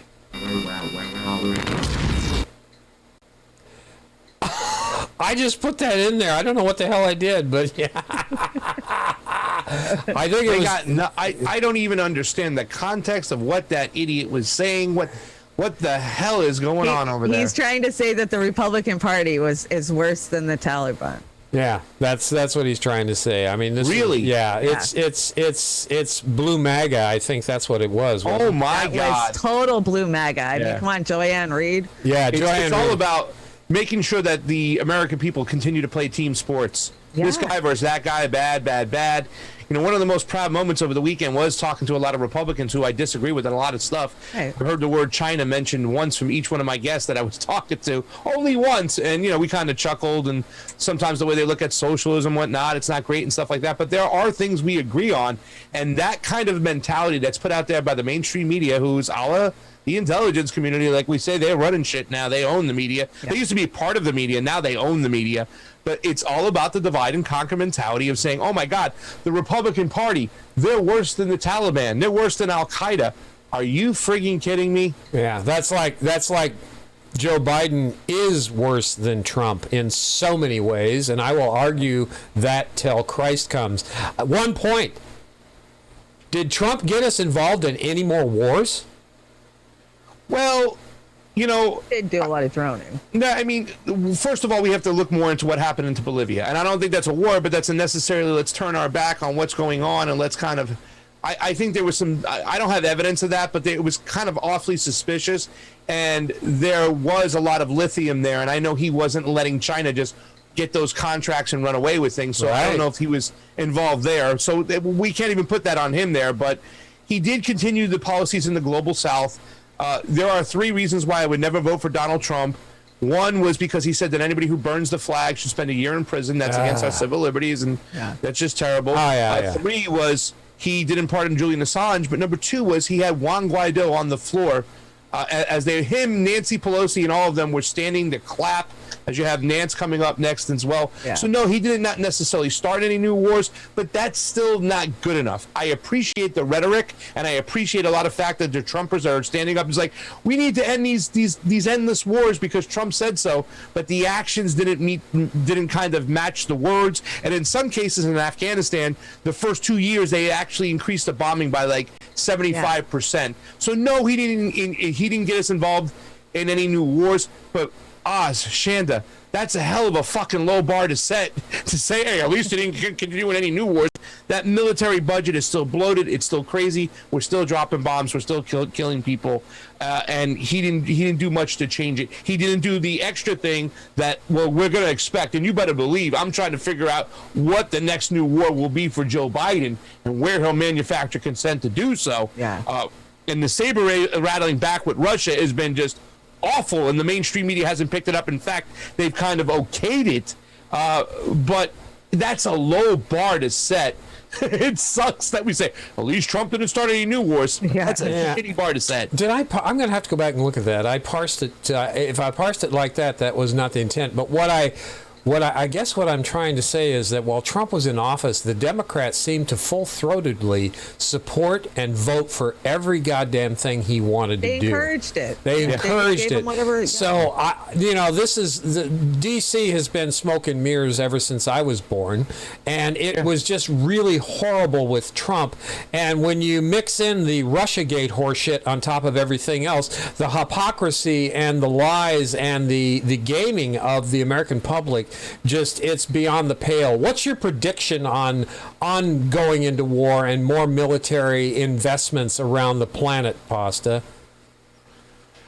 Like I said, I'm trying to think where's the next spot. I mean, you just look at Blinken's language; it's awful. Yeah, and let me say something, Oz. It is a low bar to set, but you're technically right. You are technically right that Trump didn't start as many new wars as Obama did when he spread out the drone warfare now, which people think was okay because it was really kind of like, well, I'm bringing our troops home. My name is Barry, and I'm going to watch out for them. And we're going to just increase our military with drones so our troops aren't in harm's way. Only problem is drones kill a lot more civilians than a human being will. They are awful. And he spread it out through so many countries, Libya, Syria, Honduras, all these other countries in the global south. But, I mean, I'm looking right now. I'm thinking somewhere in Africa we might see something go on. Yeah. We have the water wars that are going on with Ethiopia. Now, Ethiopia built a dam, the Great Renaissance Dam. It was funded. Half the project was funded by the Chinese. Well, if they're controlling that water that's running up the Nile, that's going to be very bad for Egypt. Yep. Egypt is always in the top 3 for weapons we sell to a country. So we do back them. We have a business relationship with them. So I'm looking for somewhere maybe in Africa that we might start another war because, as we know, Sleepy Joe and his rest of his crew, they were okay with Libya and turning it into a slave state, which people still don't talk to this day. Right. So I'm looking in there. And of course, maybe Belarus, Ukraine has gone back to bullshit. Yeah. We got stuff heated up in Ukraine really quickly. And that really flew under the radar. But as soon as Biden got back in, him and Blinken, it's like they were picking up when they left off. They had the regime change in the Ukraine that they pushed. Then all of a sudden they started encouraging Zelensky to send the Western friggin' neo-Nazi regime to the eastern part of Ukraine, which are just the indigenous Russian type of people that speak Russian, and terrorize them when they've already killed 15,000 people in a civil war, and it's now one of the most poorest countries in Europe, in Eastern Europe. Ukraine is now. So I mean, it could be anywhere, but look for. I don't know. Who knows? Shanda, Kashmir keeps me on my toes too. I worry about that relationship between India and China. They've been fighting over that area for freaking centuries, and something might pop off there because I I feel like it's going to be a gang attack when it does happen. I don't see Russia acting alone. You know, I see China buddying up with them, Iran buddying up with them. You know, I brought a report yesterday that said they pulled people around the world at who's the number one threat to democracy, and it's the United States. You know, so. We're the bad guys. Yeah, well, that's an interesting thing by Shanda over there. She says that, and I think about that often too as well. I think a lot of the relationship between Donald Trump and Narendra Modi was because it was an anti-India, anti-Chinese mentality in India. Right. You know, they've been adversaries for quite some time. Right. So I really had thought about that. Now we kind of changed the situation. And even though that, Biden in the administration, I don't think they're as hawkish or as anti-Chinese as the Trump administration, but that could be an area right over there, you know what I'm saying? Because we seem to be sympathetic to the Pakistani government, even though it's kind of run by the military and it's really funded by, the Saudi prince and that country too as well. So that could be a hot spot. Clinton always pointed it out. So that's a great point by Shanda right there. That might be a spot right there where we see something take place. God, we could do a whole show on this topic easy. There's not enough time in the day. But I will tell you guys, foreign policy. My prediction here is they're going to keep ramping up this Cold War shit they kicked off with the Russiagate, and they're going to make it so crazy because I don't think the public will tolerate another imperial attack, straight-out attack right now. But I think they're going to put this Cold War... they're going to false flag us and Cold War us up to the point where it's going to have everybody so bugged now because we're all scared to death because we had cray, now we got cray, and we're going to have more cray. So, Colombia. Colombia. Yeah. Watch it. Yeah. They're shooting them from fucking helicopters in Colombia. Yeah. And Colombia will lead right back into Venezuela. Yep. I think we could almost look at scripture predictions at this point with the way things are going. We could. Yeah. That's not my face on Pelosi. That's AOC. Yeah, that's really, that kind of gagged me pretty bad here. But let's get into the United spot and lighten it up a little bit before we get to the last segments of the show here. Again, thank you, Pasta. It's wonderful having you on here, and let's have a little fun here for a second. Are you smarter than a politician? Welcome back, you. Are you smarter than a politician? Hey, peasants, wow, what a night I had last night. I had a $900 shot of tequila and a $400 piece of chocolate cake. Oh, it was so moist, so good. I don't remember much after my second $900 shot of tequila, but I remember waking up with AstroTurf. I was eating AstroTurf. Have you ever eaten AstroTurf? Yes. Well, apparently, AstroTurf is a delicacy. When you're rich, you can find out different things. Like last night, I was eating at a 6-star restaurant. I didn't even know they had a 6-star restaurant. But when you're rich, you find out things. Probably one of the best $20,000 dinners I've ever had. It's like a steak, lobster, champagne, yada yada yada. But I'm sure you guys had a really good night too. I'm sorry you can't afford dinner. Maybe if you were more responsible with the $1,400 that I gave you, maybe you could eat at a 6-star restaurant. Yeah, right. But I hope you enjoyed your Hot Pockets or maybe your bowl of tricks this morning. Bowl of tricks? Does she say bowl of tricks? Yeah. Jesus, those guys are brutal over there. I love their stuff. Oh my God! What $1,400, right? Yeah, that $1,400. We'll get those checks out right away. That's what he said, right? Yeah. What do you got here, Shanda? It's Donor Corner. Acting like I don't have 150 edibles on me. I'm trying to get on a plane. Yeah. I want you. An accident is eating an entire bag of chips by mistake. Yeah, that's because you got the munchies, right? And then the Bernie one says mid-conversation, you see how dirty the bong is. Oh, yes. It's an accident. Yeah, I get a lot of them in my life. It's an accident. Now I made this meme just for Shanda tonight because I appreciate all of her efforts. And this is our new promotion for Rockfin. If you want to come over to Rockfin and watch Shanda blow everybody away, this is how she does it. So if you have not subscribed through anybody over at Rockfin yet, consider subscribing through Roar Media are our sisters and brothers over at Convo Couch, sister and brothers at the Convo Couch, or any of our friends and fams over there. But follow us all. Thank you so much. And you're looking good with the white hair, Shanda. It's kind of like natural for you, isn't it? What movie is that from? I think that's a video game or one of those. One of those. It was The Last Airbender. Yeah, no. That's, by the way, that's my favorite of all time. Not the movie, but the little adventure. Airbender. Yeah, The Last Airbender, Avatar: The Last Airbender. Great. A lot of people said the movie was shit, and they were so pissed at M. Night Shyamalan for making that crap movie. But they talk about the actual Last Airbender is one of the best. It is our the friend best. Lori Jones from Slow News Day, she loves The Last Airbender. It is the best. It is the best. The writing in that had so much heart and passion, and really kind of showed us, in ways how society is today. And it was very pop culture in a big way. So, what do we got with Steve Cutler? Steve Cutler. We've got a Pat the Batman fan too coming up here real soon. We were going to bring it in the beginning, but it didn't fit, so we put it in Pat the karaoke cause. Steve Cutler live. Just pull the lever, Shanda. Yeah, this is Shelter from the Storm. Right Steve Cutler on, live. Steve. Hi, Lucky. Go follow Dorito. Steve Cutler. Yeah, Steve Cutler. 'Twas in another lifetime, one of toil and blood. Blackness was a virtue, and the road was full of mud. But I came in from the wilderness, a creature void of form. Come in, she said, I give you shelter from the storm.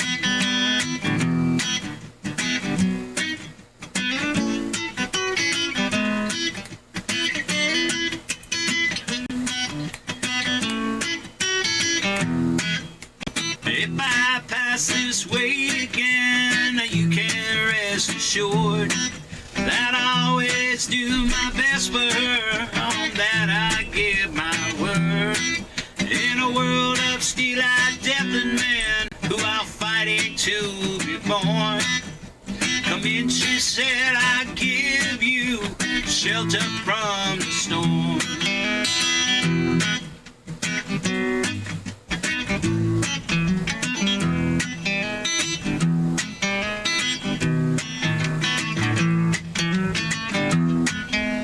Not a word was spoke between us. There was little risk involved. Everything up to that point had been left unresolved. Try imagining a place, you know it's always safe and warm. Come in, she said, I give you, honey, shelter from the storm.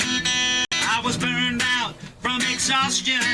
I was buried in the hail, poisoned in the bushes, blown out on the trail, hunted like a crocodile and ravaged in the corn.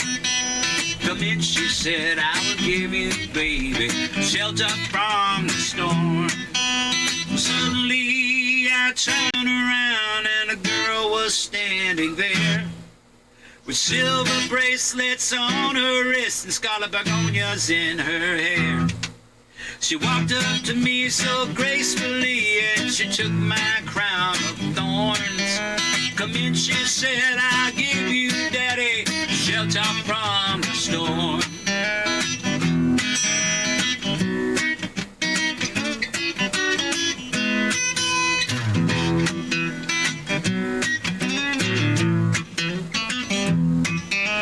Now there's a wall between us, something there's been lost, and I took too much for granted. You know I got my signals crossed. Just to think of it all began on a long forgotten morn. Come in, she said, I give you shelter from the storm. Come in, she said, I give you shelter from the storm. Come in, she said, I'll give you shelter from the storm.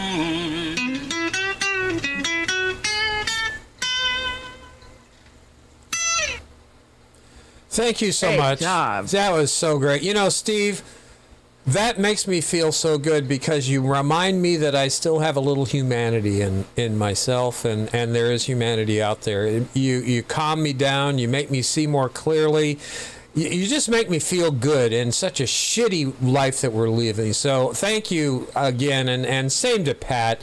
These are our own people in our chats. We really appreciate it. If you got the talent you want to share, this is the place to do it. Wouldn't you say, Shanda?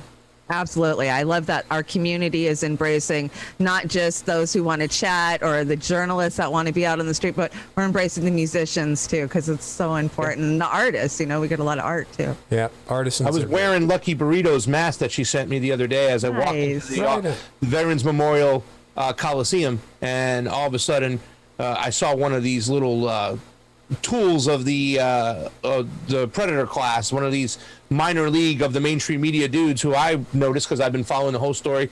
He goes, "Oh man, that's a real cool mask." And I'm like, "Why?" Because it's covering up the freaking smirk I'm looking at my face with you. And he just turned his head right down. I pulled it down. But I was wearing a Lucky Burrito face mask, and saying it's awesome. And I just want to send my love to Lucky Burrito too as well. And that's awesome. Thank you. Yeah, it is great. So we have a double header on the dance-off tonight, Shanda. Yeah, if I knew Pasta would stop in by to hang out on Saturday night, I would have included him in the 80s and 90s dance-off. Yeah, you can judge. I can judge. All right. Well, you're in the hot seat, man. So we have an 80s dance-off between Shanda and myself. So we're going to give you a good look at that. We'll get my down there. This looks left over from our crashed Beauty and the Boomer last week, but it was so good. Yeah, it was good. Now that's Madonna's on the right, and that's Jean-Claude Van Damme. Yeah, I know. I was Jean-Claude Van Damme. You need to brush your teeth, is what we used to say in high school. Jean-Claude What movie's that? What he's dancing in? I don't remember what movie it is, but it's supposed to be Jean-Claude Oz. Yeah, all the names sound alike to me. What Madonna song is that? That's not Borderline, is it? That's Like a Virgin. Yeah, that's Like a Virgin. Yeah, absolutely. Like a Virgin. Madonna. That's funny. Yeah. So we've got the 80s dance-off, and we're going to go switch over to the 90s dance-off here. And this is, I'm kind of partial to this one. Because of my hair. I love your hair. Oz has got to win it just for his hair. Is that I Want to Sex You Up, or is that third base? I think it's I Want to Sex You Up, right? Yeah. And yours is... I don't know who that is. I asked who it was. I don't know which one that is. At first I thought it was Dead or Alive, but I know it's not. Dead or Alive sings that song, You Spin. Oh, yeah, you're right. Round, it might baby, be Pete. Right Yeah. But that's not it. No, it's not. That's no. But yeah, I love that song. Matter of fact, Shanda, your face fits great on there. I mean, they should have your face on Doctor Who and put you in one of those stretch things. So I gotta say though, I gotta give 80s and the 90s dance to both Oz both times. I think he's got it both times. Oh my God. Oh, you're going to get the shit. He's the reigning champ. Oz just takes it every week. Look at that dance there with him and Jean-Claude in the face there. Hell yeah. My God. I know. Yeah. I get all this credit for not a bit of talent. Oh, I did used to dance, so I'll take it. I'll take it. I did. I danced. I was at you were in Phoenix. I was at the Point Tapatio with my girlfriend at the time. It was a Saturday night at 10:30 at night. We had a standing ovation in the round at the Point Tapatio. That was one of the fanciest places in Phoenix, and it was 1980 something. I think it was 84, 83, and we had a standing ovation. It was great. We did one of those frickin' Dirty Dancing things, and it was a lot of fun. So anyway, thank you for that, Shanda. You can beat the shit out of Pasta in the green room when we get out of here. So all good. Oz always wins. No, Oz doesn't always win. Damn it. Anyway, I'm gonna say damn here with my Hellboy damn. There's Hellboy Oz. so that was Oz last week in the studio. Yeah, that was me. That was me all week in the studio. I started out slow by crashing the shit out of the Convo couch, and then I moved moved on to really crashing all of our shows. And here's Shanda. She's a good sport when she loses, especially when she's got to eat those peanut butter and pickle sandwich Twinkies. So anyway, I feel your pain, Shanda. I feel your pain. Still not as bad as the mayonnaise drink. Yeah, the mayonnaise. That mayonnaise, that'll blow. VSTAM's Shanda 80s and Oz 90s. I think we got some consensus there. So we did get some Okay, I'll take that. I did win 80s. You won the 90s. Okay, there we go. That's good. So anyway, we've got a short, maybe a little. Yeah, it's pretty short. Hollywood segment. Hollywood, and we're gonna start off with what? Britney. Is that what we're saying? Yeah. So if you've been following me, I've been reporting on Britney's conservatorship and how she's been locked in it for 11 years. And she hasn't got an actual chance to talk in court in all the hearings that have happened in the last 18 months. And finally, she's going to get the chance to say something. All right, let's hear what she's got to say. Entertainment time, Britney Spears, ready to talk about her conservatorship. It's been very controversial. A lot of people have wanted to hear from her herself instead of everybody else around her and complete strangers talking about it. What does she feel about it? You're right, Michaela. People are saying, let Britney speak, and now she's about to get in the zone. Fans have questioned whether it's been in Britney's best interest to speak, but she's deciding that for herself. A judge here in LA has agreed to let the pop star directly address a court over her long-time conservatorship. Spears has been under this arrangement for the last 13 years, ever since she was hospitalized for psychiatric treatment following a very public breakdown. The arrangement allows a court-appointed advisor, a private financial firm, and her father to control her personal and financial affairs, as well as her career, security, and medical treatment. Spears no longer wants her father to have that control. The conservatorship has been a focus of renewed attention since a documentary about the case was released in February. I watched it 4 times.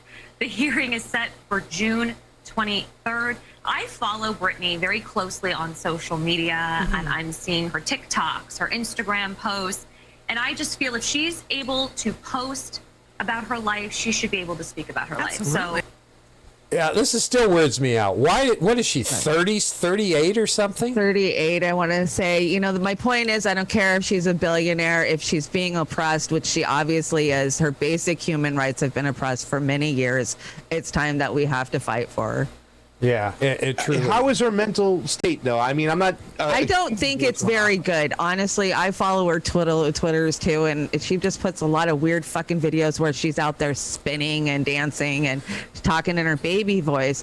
But there's a lot of rumor that she doesn't control her social media, so it could be her PR team that's putting her image out there like that. So really, we need to hear Britney speak, and hopefully they'll let us hear what she says in court. Yeah, I think a lot of us are going cray-cray in our own way, and you're right, absolutely.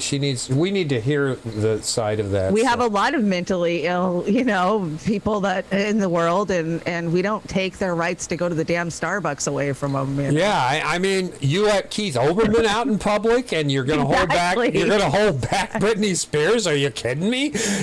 Jesus Christ. I don't understand why it was so hard for her to get a chance to speak in front of a judge. I mean, that's just ridiculous. They just kept denying it, and then they wouldn't even let her have an attorney. She didn't even have her own representation. She's sneaking phone calls to attorneys trying to get somebody to go in there and freaking represent her. When you really look into the Britney Spears case, and I watched Framing Britney, watched the other one that just came out, you really learn that she has tried to communicate, and she's been stopped by this media team that's just making billions of dollars off of her. Yeah. And some folks, they're not into any of this Hollywood crap, but we're actually exposing a lot of it, and we're going to get to that just after we premiere this one from Pat, the Batman fan, and he just did this recently, right, Shanda?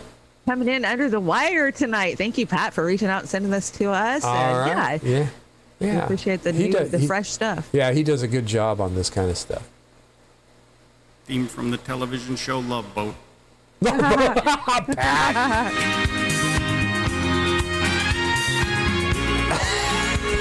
I knew he was going to do this at some point. Oh, I love this one. Exciting and new. Come aboard. We're expecting you and love like sweetest reward. Let it float. It floats back to you. The love boat. All right, he hit it. He did it. We'll be making another run.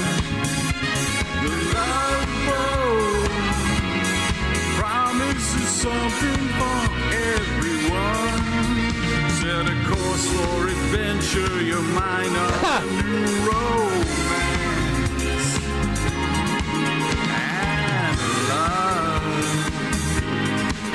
won't hurt anymore. It's an open smile on a friendly shore. It's love. Come aboard, it's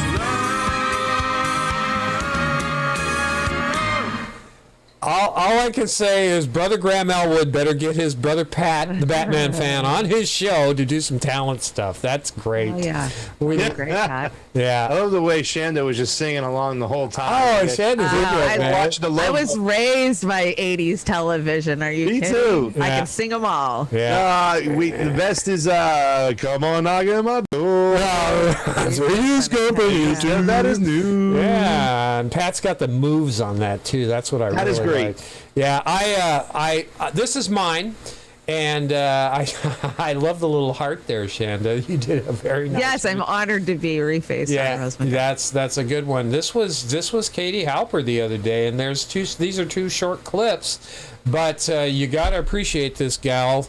She is fan-frickin-tastic. Whether you agree with everything she says or not, she says it.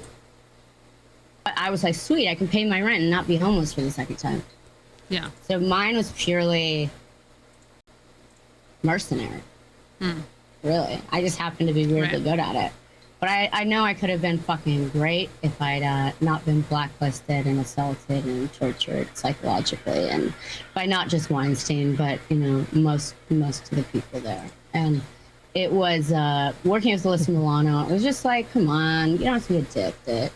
Right. And it's just embarrassing. There is an obtuseness, a willful obtuseness, and a complete out of touch with the world reality. And acting as if you're empathetic does not mean you are. And acting as if you're intelligent does not mean that you are. Yeah. It just means that you might be a bad actor. Yeah, I think she pulls off the empathy more than the intelligence, and I don't think she's empathetic, so that's kind of my diplomatic way of saying. Oh no, I think I know her, Wait for it. And my judgment would be I'm gonna get a lot of shit for saying this. Yes, you are. But somewhere on the sociopath scale. Yes, I yes. don't care. Fuck it. Yeah. I have a podcast coming out. Why I'm in the studio. It's called The Brave Truth, and you'll get little bon mots like that from me. I'm gonna get in a lot of trouble. People like, how dare you? Fuck it, man. I'm talking about two separate realities, just because. And let me reassure all the Charmed fans out there, please give me a second to do that. My character loved her character. Right. That's how good. That was my job, and I was good at it. Right. I have to confess, the only times I couldn't is if my character had to say I love you, I would cross my fingers and put it under my butt. That's the truth of that situation. There was one step too far that I could not act my way through, and that was that. But I hold it down. I refuse to. I've had really dramatic, extreme situations happen to me in my life. I don't need to manufacture bullshit situations and problems to feel like I am existing and feeling. And or using other people's pains and realities to maybe, it's like when a serial killer kills an animal to see if they can feel something. Boy. I think she laid it out pretty clear, don't you? Yeah, that was pretty awesome. Yeah, you gotta love her. I don't know if you. I don't know if you guys know this. Alyssa Milano's brother was one of my closest friends in Hollywood for a long time. I went to Alyssa Milano's remember wedding. you saying that. Yeah. I went to Alyssa Milano's brother's Corey's wedding. Oh, I'm sorry, Pasta. Should have saved this one. And I gotta just tell you that you have another one to play, or it's really short. Go right ahead. Go ahead. All right. Yeah, good. Well, hey, at least we get to hear some other side here, possibly. Here, let's play this.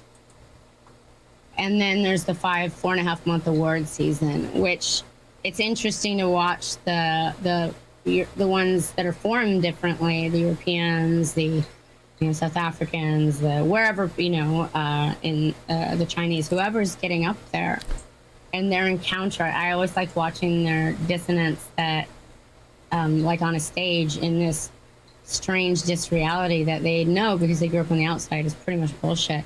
And the other part of it, when people get up and cry, I'm like, why? You hate everybody in that room. You know them all. Yeah. That's the agent that fucked you over and fucked you when you're 12. That's the Academy voter that said you'd never make it because your teeth aren't movie star teeth. That's who they're crying about their approbation and approval. There's always like, can we just talk about like reality for a second? There's nothing wrong with them getting together and having a party to celebrate their art and their craft. Fuck no. Maybe it shouldn't be televised. All right, Pasta. You have my apologies for that if it rubbed you wrong. No, not at all. I mean, I haven't spoke to Alyssa in a long time. I really was never close with her. I was close with her brother. However, I've been around the family a lot, you know what I'm saying? And they were great people growing up. Alyssa's mom was always awesome to me, and she always tried to help me out and everything like that. But I think people have to realize, too, as well, and I'm not making excuses, that Alyssa was kind of like, she grew up in this industry at a very young age. Yeah. She did Annie in New York off Broadway. They brought her out to L.A. to be Tony Danza's little daughter and Who's the Boss and whatnot. So there was always a disconnect between reality and actually growing up in that world. And I always thought that at one point, you know what I'm saying, she would develop this kind of sense of Stockholm syndrome, and she really has. You know what I'm saying? And, Rose is a different situation. Rose is, she wasn't a childhood actor and kind of brought up and grew up in that kind of mentality. And so therefore she can always separate what was really going on with them and what was really going on in reality and kind of distinguish between the two and then eventually speak on it. And she's been a hero about it, and she's been awesome since she's done that. And I really want to tip my hat off to her. And I'm not making excuses for Alyssa Milano too as well. I mean, I know the girl, I was so impressed with Alyssa's early activism, the way she was going to Africa and she was trying to get people who didn't have water, young kids in villages, water. And I really didn't think it was for show. I thought it was sincere. I always kind of felt that by Alyssa, and I always told her those are the things that really just impressed me about her. But once again, you're going to develop this kind of sense of Stockholm syndrome when you're brought up and you're bred in that kind of atmosphere. And then also all of a sudden it comes to the point like, hey, you don't have this anymore. You don't have a career unless you play ball. I mean, Alyssa's been awful on her political choices and her ideology these last several years. Ever since she split away from the Bernie people, whatnot, she's been married and all this situation. And it really is a shame. But for me, I always see the person inside there that's kind of crying out and, just kind of like set on this kind of like cruise control, this kind of like, hypnotized mentality and just staying in that lane and just all part of this whole system right now. It really is a shame because it was a child that grew up in this business and not making excuses. I've seen her have her whole ideology now. In fact, when she put out that she was having on her show, Sorry Not Sorry, Adam Schiff, and I blasted her, and her brother kind of was like, hey, man, chill on out. And I was like, yeah, I got it, whatnot. Let me kind of back off, and it has been disappointing. But I've seen the good in them, and, even though I'm not in contact with them anymore, I really don't talk to them. It's just a shame sometimes, but it also tells you the power of Hollywood and what they can do and how they can kind of just totally, hypnotize people to do what they got to do. And once again, her livelihood depends on her playing ball, I would say. And man, is she playing ball. Okay. I think you're right about I think they mean well. I really do think a lot of the limousine libs. Yeah, we said that earlier. well. Yeah, they want Shanda. to Yeah, help I people. agree. They don't want people to be starving or homeless, but they're just so misinformed and co-opted and into this neo-lib, mentality. They think they are helping people.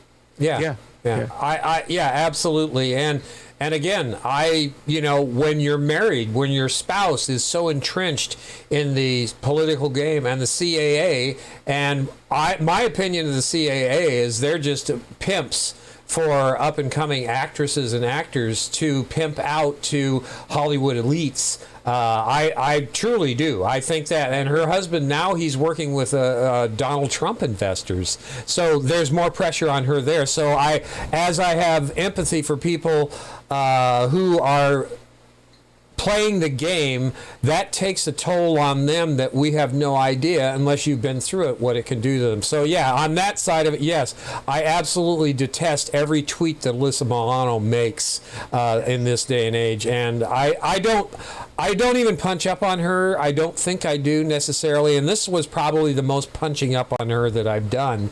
Is Not me. I punch on her constantly. Yeah, I know. You I admit you it. punch on I own everybody. it. Go ahead. I hate it. Listen, I hate her rhetoric. I hate everything she's saying. Yeah. This whole playing the victim right now, like people say you're washed up, you're a stupid actor, and it's like, oh my God, I'm getting attacked. I No, see the you're getting damage. attacked. She causes so much damage, though. Her co-opting of the Me Too movement just negated so many people that really had important stories to tell, like Tara Reid.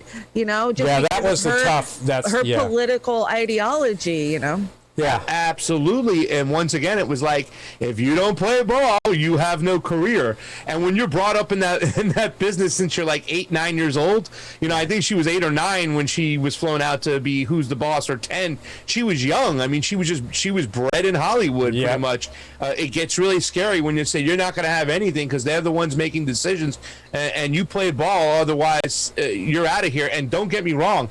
Like I said, I just saw her for the last couple days, and it took every ounce of my fiber not to respond to her or say something when she's like, oh, people say you're washed up and stupid and whatnot. And she's like, look at me, look how they're attacking me. This is sexist. This is bullshit and whatnot. It's like, no, they're attacking you because you sold them out. You was talking about, you were part of the whole Me Too movement, right? And then you're going to sit there and say it's okay. Joe Biden is my friend. Go and vote for him. Exactly. I mean, it's disgusting. She makes her bed. She has to sleep in it.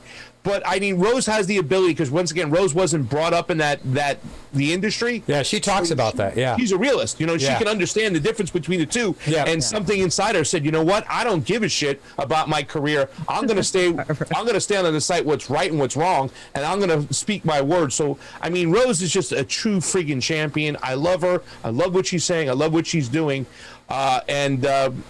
Unfortunately, Alyssa's going to have to sleep in her own bed. Yeah, and we run into that a lot, even with our sisters and brothers of social media. And I'll just cite, TYT. I mean, how long did Jimmy wait before he punched him back in the face? A long time. And he compromised his principles during that time, in my opinion. You know him better than we do, but and I think that was such a release at that point with Force the Vote. It is a release, and I think what Rose did is a release. Yeah, I do too. And like we were saying about Mikey, I mean, we're not going to agree with him, and this week's been particularly rough in that department. But I think at his core, he's a nice guy, and we're on the page of doing right by people, other than playing the wrong game for the wrong team. That's my thing. So playing for the team. Yeah, that's all I can say. Anyway, before we let Pasta close out the show tonight, Shanda's going to bring her show, and this is the creepiest reface I think that you've done yet, Shanda. I think you did this, didn't you? Did I do this? But oh my God, who's that on the right over there? That's me. I know. That's me. That's you. I Treat Williams. That would be hair. 1976. 77. We got a movie here, and then Pasta. We're going to give you the rest of the show to just talk about auditing over in Arizona, and then we're going to go out and say goodnight to everybody. It's been a great show, and before I start the movie, I just want to say the studio has been 5 by 5. Solid tone. It feels right. And I think, Pasta, you remember before you guys left for Arizona, I was telling you something didn't feel right. Well, you, it was bad shape. But anyway, what's this movie we got here before we? Okay, so normally I do an animation, but this is a sci-fi short, Transhumanist. Oh my God! Another creepy one, Shanda. Oh, it's Shanda creepy. always I look for the creeps me out with her I know. clips. Oh my God, she gets. Oh my God, I'm nightmares. All right, well, Pasta, take a drink, lube your throat up, because I know you got some really interesting stuff to tell us tonight. So here we go. Watch the movie, everybody, and we're going to be back with Pasta from the Convo Couch talking about the Arizona audit.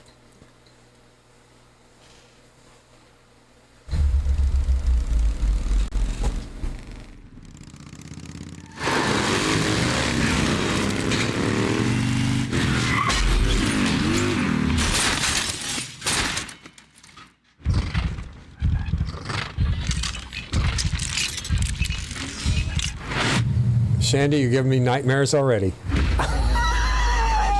Oh, God.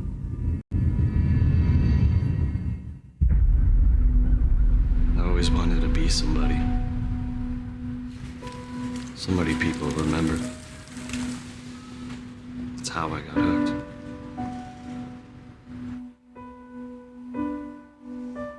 You consumed me. My friends, my family, they're all gone. They didn't understand. This ain't your everyday street stuff. Once you start, there is no going back. There's only one way to get it. They call him the supplier. No name, no number, just a time and a place. No one can get to him. Kinda finds you. Say he watches you from afar. See if you're a fit or even worthy. Imagine that.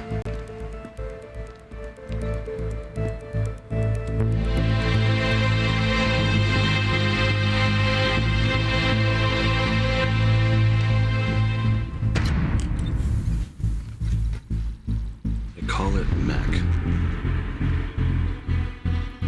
The supplier said with how much I've taken, it should have killed me a long time ago. But I've passed the threshold.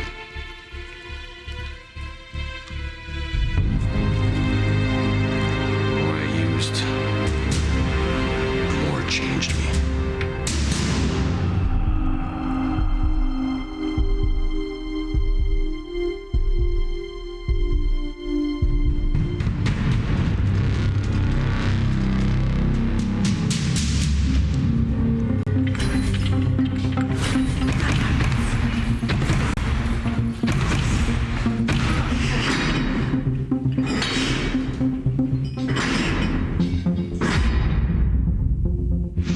I felt bigger than life itself. Better. Stronger. Why would I stop?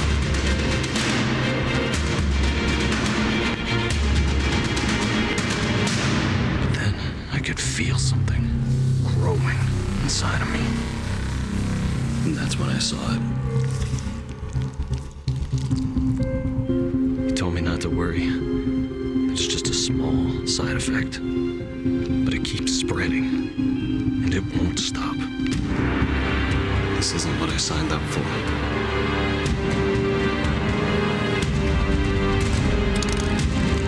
I don't know if it's the mechanism in my head. But I swear I'm being followed.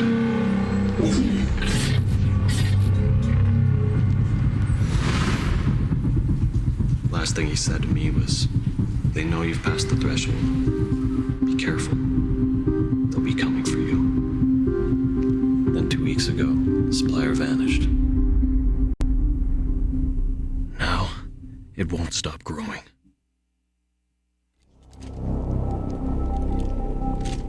What have I become? Will it ever stop?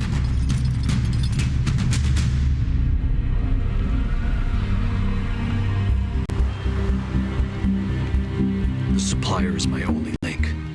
He knows who made the mech. I have to find him before there's nothing left of me.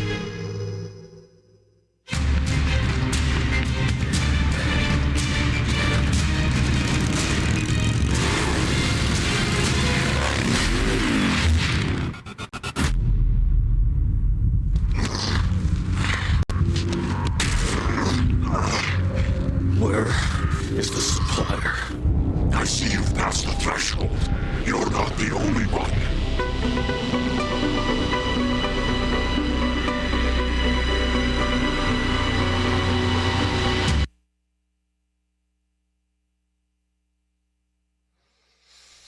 You're killing me, Shanda.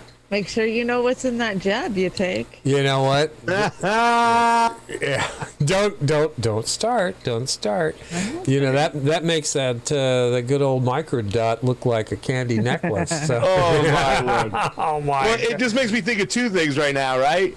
Everybody's talking about the jab, right? I had a call from a friend of mine today, and this person in particular always wants to believe too much in the QAnon stuff, and they want to believe pretty much what they have been told when it comes to the vaccine and actual COVID being a biological weapon and a vaccine being the start to I Am Legend for real. Right.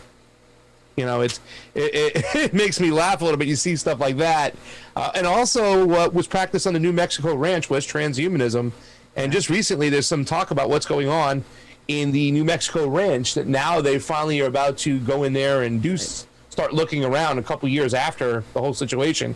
Everybody's talked about the Lolita Express in Epstein Island, but not enough people have talked about what was really going on in New Mexico. Yeah, I covered practicing transhumanism. Did you know that it's the governor and the governor's brother? They're powerful energy guys that own all that freaking land and gave it to Epstein. Oh yeah. I mean, there's connections from the old Governor King and Richardson, and in fact, before the indictments came out and they would seize the ranch, I did a story on it, and I think it's the number 2 or 3 watched video of the Combo Couch, and I said, listen, ladies and gentlemen, this news ain't out there. This is just my opinion, but watch for Mr. Bill Richardson to be named in the indictments, because he's always been a little what's the word? A little capitulator of the Clinton. A little crony of the Clintons, and we know how Bill was all friendly with Jeffrey Epstein. Oh, yeah. Sure enough, they released some documents, and Bill Richardson was named. So what's going on in New Mexico, and I got to go through every single ounce of that. I believe his name is Shadow Ban Refugee. I don't know if he's on here today, and I think he comes and watches some of our stuff. You heard him talk on Poikinen's call-in show the other day. He talked about some amazing stuff, and they need to get in there. They need to go through the walls. They need to look underground. Supposedly there's tunnels in there and shit. So transhumanism was taking place over there in New Mexico. We need to know more about it. Yes, we do need to know more about it. I don't think it was a plan or something that he was thinking of doing. He was operating, and that thing had been up and operating for a long time, I think. And been funded by some dirty people, including Bill Gates. Big wigs, yeah, some big people, including Bill Gates. Yeah, exactly. And then he gave Gates money too, supposedly. Yeah, it was just craziness what's going on. But it's not going to be talked about. It'll be swept under the rug. Ghislaine will, cut a deal. Yeah. They'll throw something at us to appease us, like, oh, she's going to prison for this amount of time. But it's the end of it. They're not going to name names. We're not going to find out. It was the world's most elite and powerful people. Yeah, and Steve said it best. All we know for a fact that Epstein Island has just been relocated. That's all. Yeah, it's somewhere that's else what now. I've been saying too. We had Kim Iverson on, and I said that, and Kim said, no, I don't think so. I think that they got shut down. No, it's been relocated. Remember that, Oz? Yeah, I did. Nobody's paying the price. They ain't stopping. I do. I'd like to talk to Kim a little bit more about that at some point, see if she's changed her mind lately.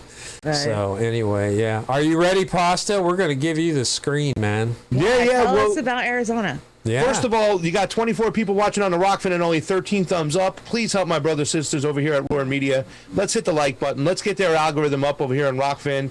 Same thing over on YouTube. If you haven't signed up on Rockfin, ROKFIN, please do so, because when you got truth tellers like Oz, Shanda, and Amber, you'll never know when the tech overlords will come down and shut them up. So that's why it's so important that we help them build this platform over here in Rockfin.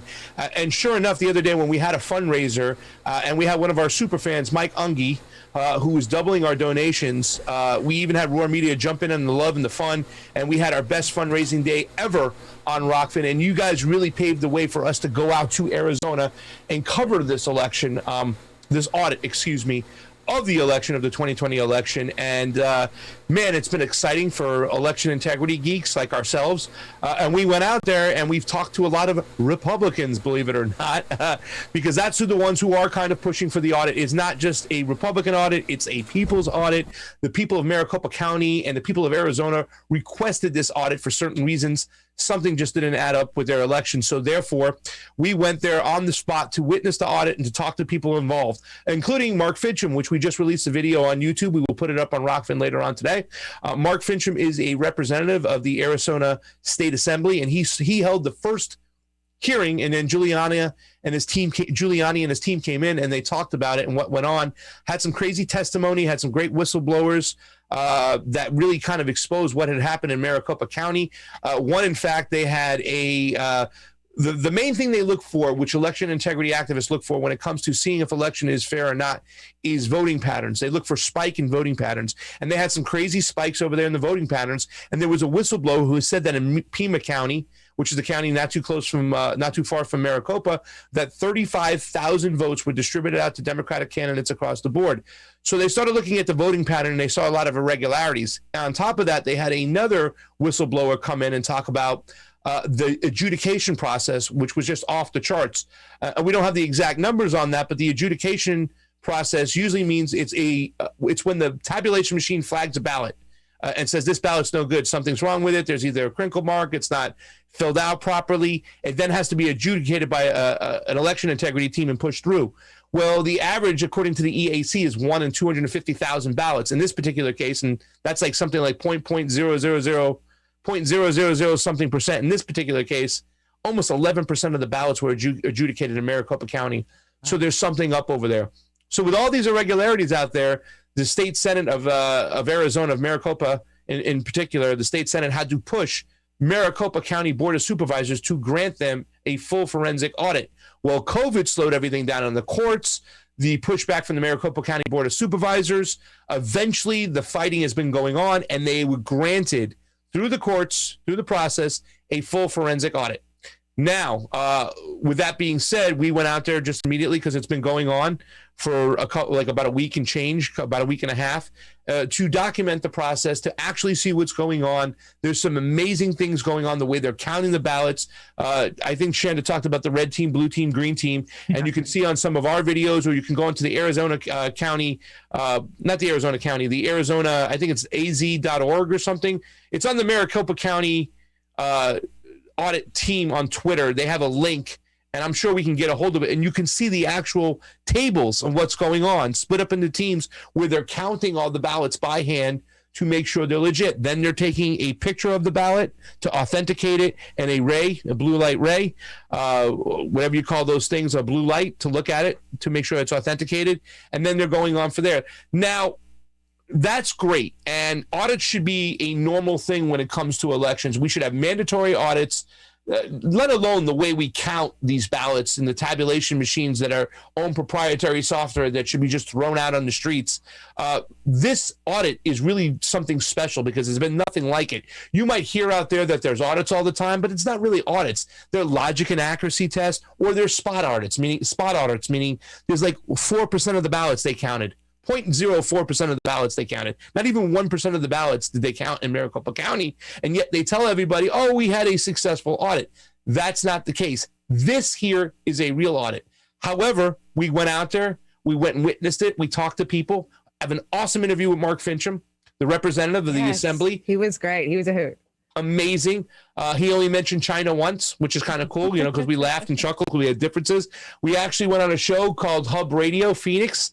It's only on Facebook because they've been demonetized on YouTube, with Uncle Ronnie and Cousin Ray, two other conservatives, which we had some disagreements. But once again, we agreed upon election integrity. And this Monday, I'll be interviewing with Sonny Borelli, who's a state senator of Arizona, who's actually part of the team that actually pushed the audit and get this audit. Now, a forensic audit means a full forensic audit. Everything that you can get that was part of the audit has to be given over to the state Senate and the audit team. So they gave over the ballots, and they had the 2.1 million ballots. They're going through it right now. They gave over the machinery, all the tabulation machines, to the auditors, and they went and they scanned everything and copied everything and then gave the machines back. However, this is where they've hit the snags and the detours and the hurdles.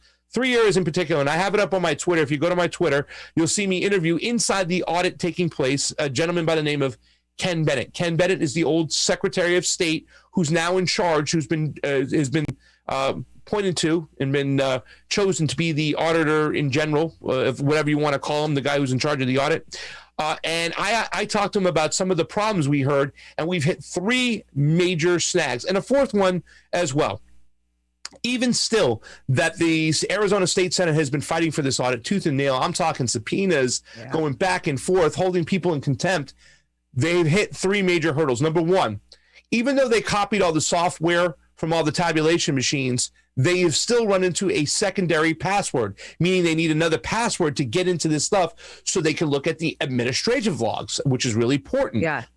They don't have that password. They've asked the county, the Board of County Supervisors, and they said they've given over all the passwords, so Dominion must have it.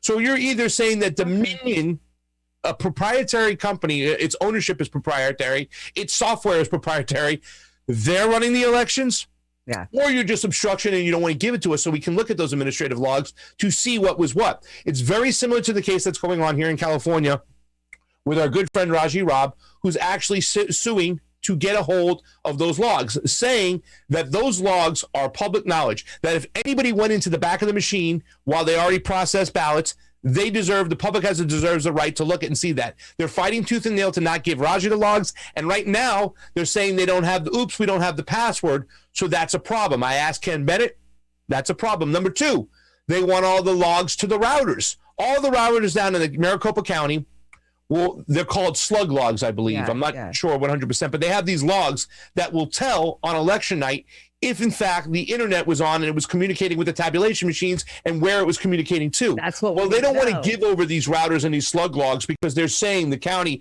that it's the blueprint to the county and it would put law enforcement in danger if they give up those logs. Wow. Well, that's too bad. Yeah, this is an audit. That's bullshit. We deserve to see this. We deserve to see those slug logs. You can't do a right audit unless you see that. Was there access to these machines? Because absolutely, there Did was. somebody get into them? Yep. And if it's working, and this is something that's so stupid at this point right now, they're still trying to hold up this ideology that there's no internet in those machines, that there's an air gap. I know. We were talking Bullshit. about that when we were covering your guys' stream the other day. Like, are you fucking kidding? They love to say that the Russians hacked 2016 and hacked our voting machines, but then they pedaled that back 4 years later. Yeah, and it's the most secure election, but yet Russia still tried to hack it and still tried. Yeah. They're ridiculous. So now you have the router logs and you have the administrative logs, the secondary passwords. That's going to prevent you from getting a full forensic audit. Now, here's the third part. I asked Ken Bennett, excuse me, I always call him Ken Dixon. Ken Bennett, the ex-Secretary of State who's running the audit. He's the head auditor-in-chief. I said, what about the signatures? Because there's a lot of concerns from everybody across the country that Republicans were thrown out of the room in sort of these heavy Democratic areas, and they couldn't scrutinize the signatures on these absentee and mail-in ballots to make sure they're legit. Do you guys have the signatures? They have the digital signatures. They don't have the wet signatures. In other words, the envelopes are still in the contractor. Runbeck is the name of the company that makes the ballots themselves.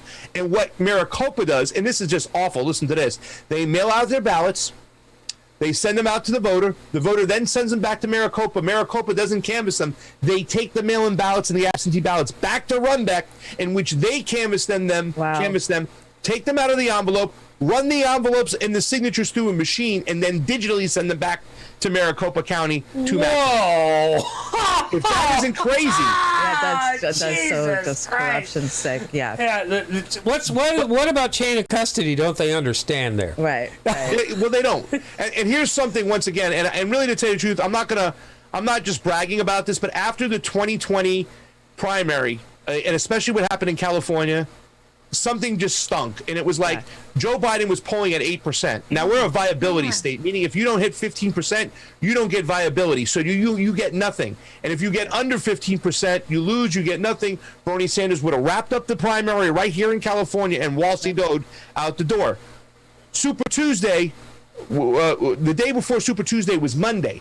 Pete Buttigieg and Amy Klobuchar dropped out on Monday, the day before Super Tuesday, and yet Joe Biden still had an enormous amount of mail-in ballots. Something just stunk. It could be they could have clustered. In other words, got a bunch of extra ballots, take them in. And when people say, well, how are you going to get extra ballots? I'll explain that in a second. But you can get an bunch of extra ballots. You can walk them in with ballot harvesting. I can walk in 1,000 ballots and drop them off. But something stunk because if he dropped off on a Monday, and at that time, Buttigieg and Klobuchar were ahead of Joe Biden. She was in fourth. Buttigieg was in second. Biden was in fifth, but yet he still received, Joe Biden, an enormous amount of mail-in ballots, and nobody questioned it. And my poker mind was like, something's going on. So I started looking up the contracts, and we got a hold of the contracts. Raji Robb actually got a hold of the contracts with his case. And we started looking at like these companies, and everybody has to start doing this across America. They don't do this enough. Look and see who has the contracts for your absentee ballots.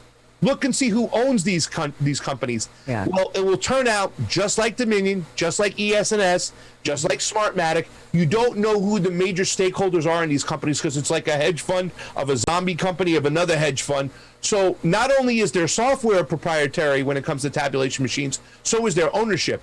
Same thing with these companies who make these ballots. Once again, what are they hiding?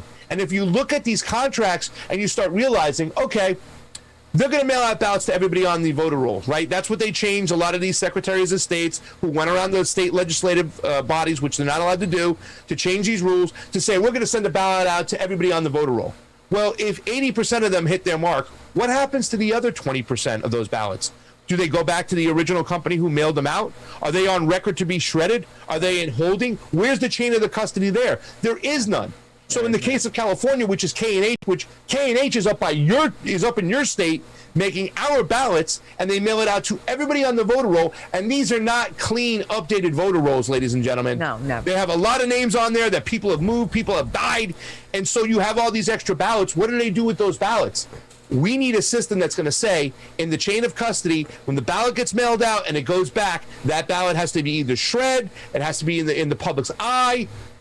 This is why absentee mail-in ballots are so bad. And a lot of people didn't even understand that that's how Runbeck is doing the whole mail-in ballot, that they get it back, they take a picture of the signature, and then they send it to the county. Yeah, that is just friggin' ludicrous. Totally. So we don't have those wet ballots. In other words, they didn't in Maricopa in the audit, they have not received the ballot of the envelopes with the signatures on it. They only have the digital images, and for some reason, here it comes. Cyber Ninjas, which is the main contractor doing the work, is not going to be permitted to check those signatures. It's going to have to be another contractor or something because they have smeared Cyber Ninjas, made them look dirty. And I guess I have to ask Sonny Borrelia this on Monday, like, what's the course of action now? Because I know a lot of people around the country, they want the voter polls checked, the registration polls. They want those checked to make sure those addresses are legit, the people are still there, and they want to make sure those signatures match as well. So there are 3 hurdles in this audit. And the 4th hurdle was now the Department of Justice has been contacted. This is something I've been telling my followers for a long, long time. If there are privacy issues, in other words, if the auditors show that they're not protecting the privacy of the voter, and this is something crazy, on your ballot there's no name, but sometimes people write their name on the ballot. Yeah. They're considering that a breach of privacy. So the feds can come in, grab everything and say, sorry, no, we're taking this now. You're not protecting everybody's privacy and their right to vote, and be private about it. Hold on to the material, run the clock out after 22 months, destroy everything, and be done with. Wow. So that is always a concern, and they have now contacted the Department of the DOJ, Katie Hobbs, Secretary of State, many other people on the Brennan Group, another neoliberal think tank, has contacted the DOJ, has contacted the Biden team, and you can tell they're all onto this because the mainstream media is now shitting their pants. Joy Reid, Rachel Maddow, Keith Olbermann, they are starting to quake. They are saying that this audit is fugazi, it's bad, it's a fraud, why are we doing this? And it's just mind-blowing for a second to think checks and balances in a electoral system is bad. Exactly, because they're scared they're going to get found out for what they've been doing for fucking years now. If you're a Bernie supporter who truly was out there on the front lines, you know exactly what they've been doing. And we saw it in 2016, we saw it in 2020. Yeah, and it that's has the to thing. be called out. It has to be. if it wasn't Trump, and by the way, we got 20 thumbs up. Way to go, guys. Love you Yeah, guys. thanks, guys. But by the way, I mean, that's the thing that's so crazy. People really do have TDS. I've heard people say, I don't care about the process. I just care the fact that Trump's out and he needs to be out. That's ridiculous. That's sick. Because we're That's not sad. out there fighting for Donald Trump against Joe Biden. That is Even though I ridiculous, felt that Donald Trump rightfully won against Joe Biden Right. because there's so much stuff that's Doesn't mean I wanted him to, but Exactly. We're fighting for wouldn't fight every to win single either. grassroots candidate out there that's going to get cheated and has been cheated by these same practices in our elections. Because Over if they and can do it to Donald Trump, they'll do it to your grassroots candidate, and that's what they're doing. We need to fix the framework of our election, and that's what I'm hoping comes out of this. In the Mark Fincham interview, he said, listen, Pasta, they come out with a report, and they say this is the evidence. Joe Biden won after this audit, and it was a fair audit. I'm going to accept those results. Yeah. That's what he's saying. And a lot of people will too. But I think this is going to shine a light on a lot of dirty things within our elections, and the fact that they're owned by corporate entities that don't even have to expose who they really are. They can stay proprietary in their ownership. They can stay proprietary in their software. And if we don't fix this here right now, you guys are Medicare for all. Well, there's a reason we don't have Medicare for all. It's because people that we want don't get elected, and the elite, their candidates, get selected. Yeah, everybody thinks that their issue is the most important. We can't do anything if you don't have health. You can't do anything if you don't have a roof over your head. You can't do anything for being blown up with nukes. The point is we cannot change any of it while we have a corrupt system that we can't get any integrity, even proof that there's some integrity. Yeah. It's not about left, right, blue, red. It's about integrity, transparency, and it's more about populism, because that's what's going to really happen. They're still trying to pit us against each other, Team Blue versus Team Red, conservative versus liberal, and stuff like that. But there's a lot of things that we, the people, can agree on, and the populism will prevail in a fair system. If we don't get a fair system, it's never going to change. And shame on Bernie Sanders, because he's the one. What a cuck. In 2016, in that primary, Jared Beck in Florida, my man Nico House forced this whole issue, brought this case up. The Democratic lawyer, Bruce Spivak, said in a courtroom, hey, listen, the Democratic Party can go in the back room, fill with cigar smoke, and pick whoever we want. We should have planted our flag right then and there and said, okay, no more. We're fixing these elections, because just like Garland Favorito in Georgia told us the other day, it used to be progressives, guys. It was a small group of progressives fighting for election integrity. Now it's a bunch of Trumpers, and a lot of progressives are now turned ahead because it's Donald Trump, and they can't let the orange man win. I mean, man, if you've seen it, you got to fight for it. So we'll probably be back in Arizona in a couple weeks, if I had to guess. On the 14th, they have to close up for a little while. That's going to create some optic problems. On the 14th, where they're at the Veterans Memorial Coliseum, graduation's supposed to go through. From what I understand, they're going to take all the materials, all the ballots, everything, put it in a secure area in the one of those back rooms with cameras on it. And once the graduation ends, they'll wheel the stuff out and start over again. They want to be thorough about this. They want to take their time. But just like I said, we have to get answers on these roadblocks once again, because really, to tell you the truth, the Maricopa County Board of Supervisors and the Secretary of State, they should be held in contempt. They're they're playing dumb, like they don't have password to get into the administrative logs. This is a forensic audit. We're supposed to look at everything here, and now you don't want to give us the router logs to see if the intranet was working with the computers? Get out of here. So crazy. Well, we so appreciate what you guys are doing over on the couch, and being out there on the road. Nobody else was going to be on the ground reporting on these. It's so important. What you guys are doing is everything. I mean, it really is. So we back you 100%, and we're so glad that you're out there. Well, thank you, man. And thank you guys for having us on the show. And I love the fact that we're collaborating with the people we love. Roar Media, Slow News Day, MCSC Network, all those guys, Frank Analysis and stuff. It's like, I think people kind of the cream has risen to the top of truthness. You know what I'm saying? You can either be a truth teller and you can say what's on your mind and you can speak the truth, or you can just capitulate to what sounds good. It's hard doing this shit, because let me tell you something. Election integrity is not a sexy subject. People rather hear us bag on AOC and some of the neo-libs and go after Republicans rather than listen to what's going on in the framework of our elections. They don't want to hear it. And it's a shame, because this stuff is so important. Like we said, we want real change. Shit, if 70% of the people out there believe in Medicare for all, Republican and Democrat, how come we don't have it? Maybe the power mechanism, which is the elections and putting their representatives in, is what they're doing. And to tell you the truth, the fact is, the way these elections are run, no respecting progressive should ever stand by these results, guys, because the system is so bullshit that you can't stand behind these results. They have to be looked into. They have to be changed. Oz, you still with us? Oh, I'm just sitting here just just pooping my pants. He's so right on. I know. So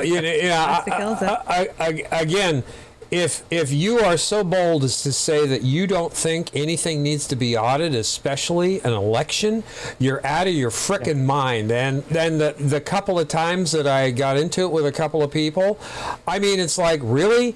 You know, you've already lost this debate. You can't have a system of voting without an audit. You should have an audit that's mandatory after each one of these elections, and you should pick the states that were closest and some of the states that were furthest apart. And that's how the math works. That's how it works. And if people knew how a real audit actually worked, they would be appalled at what's happening right now with all the blocking that Arizona's getting doing this audit. This is crazy and ridiculous. So, and New Hampshire's on deck, guys. New Hampshire's on deck. There's some stuff going on there, and that's the situation right now. From what I understood is that their recount triggered an automatic audit. Good. However, their selectmen, I believe they call them, they're kind of like an assemblyman. There's only 4 of them. It's a small area in New Hampshire, in this one particular county.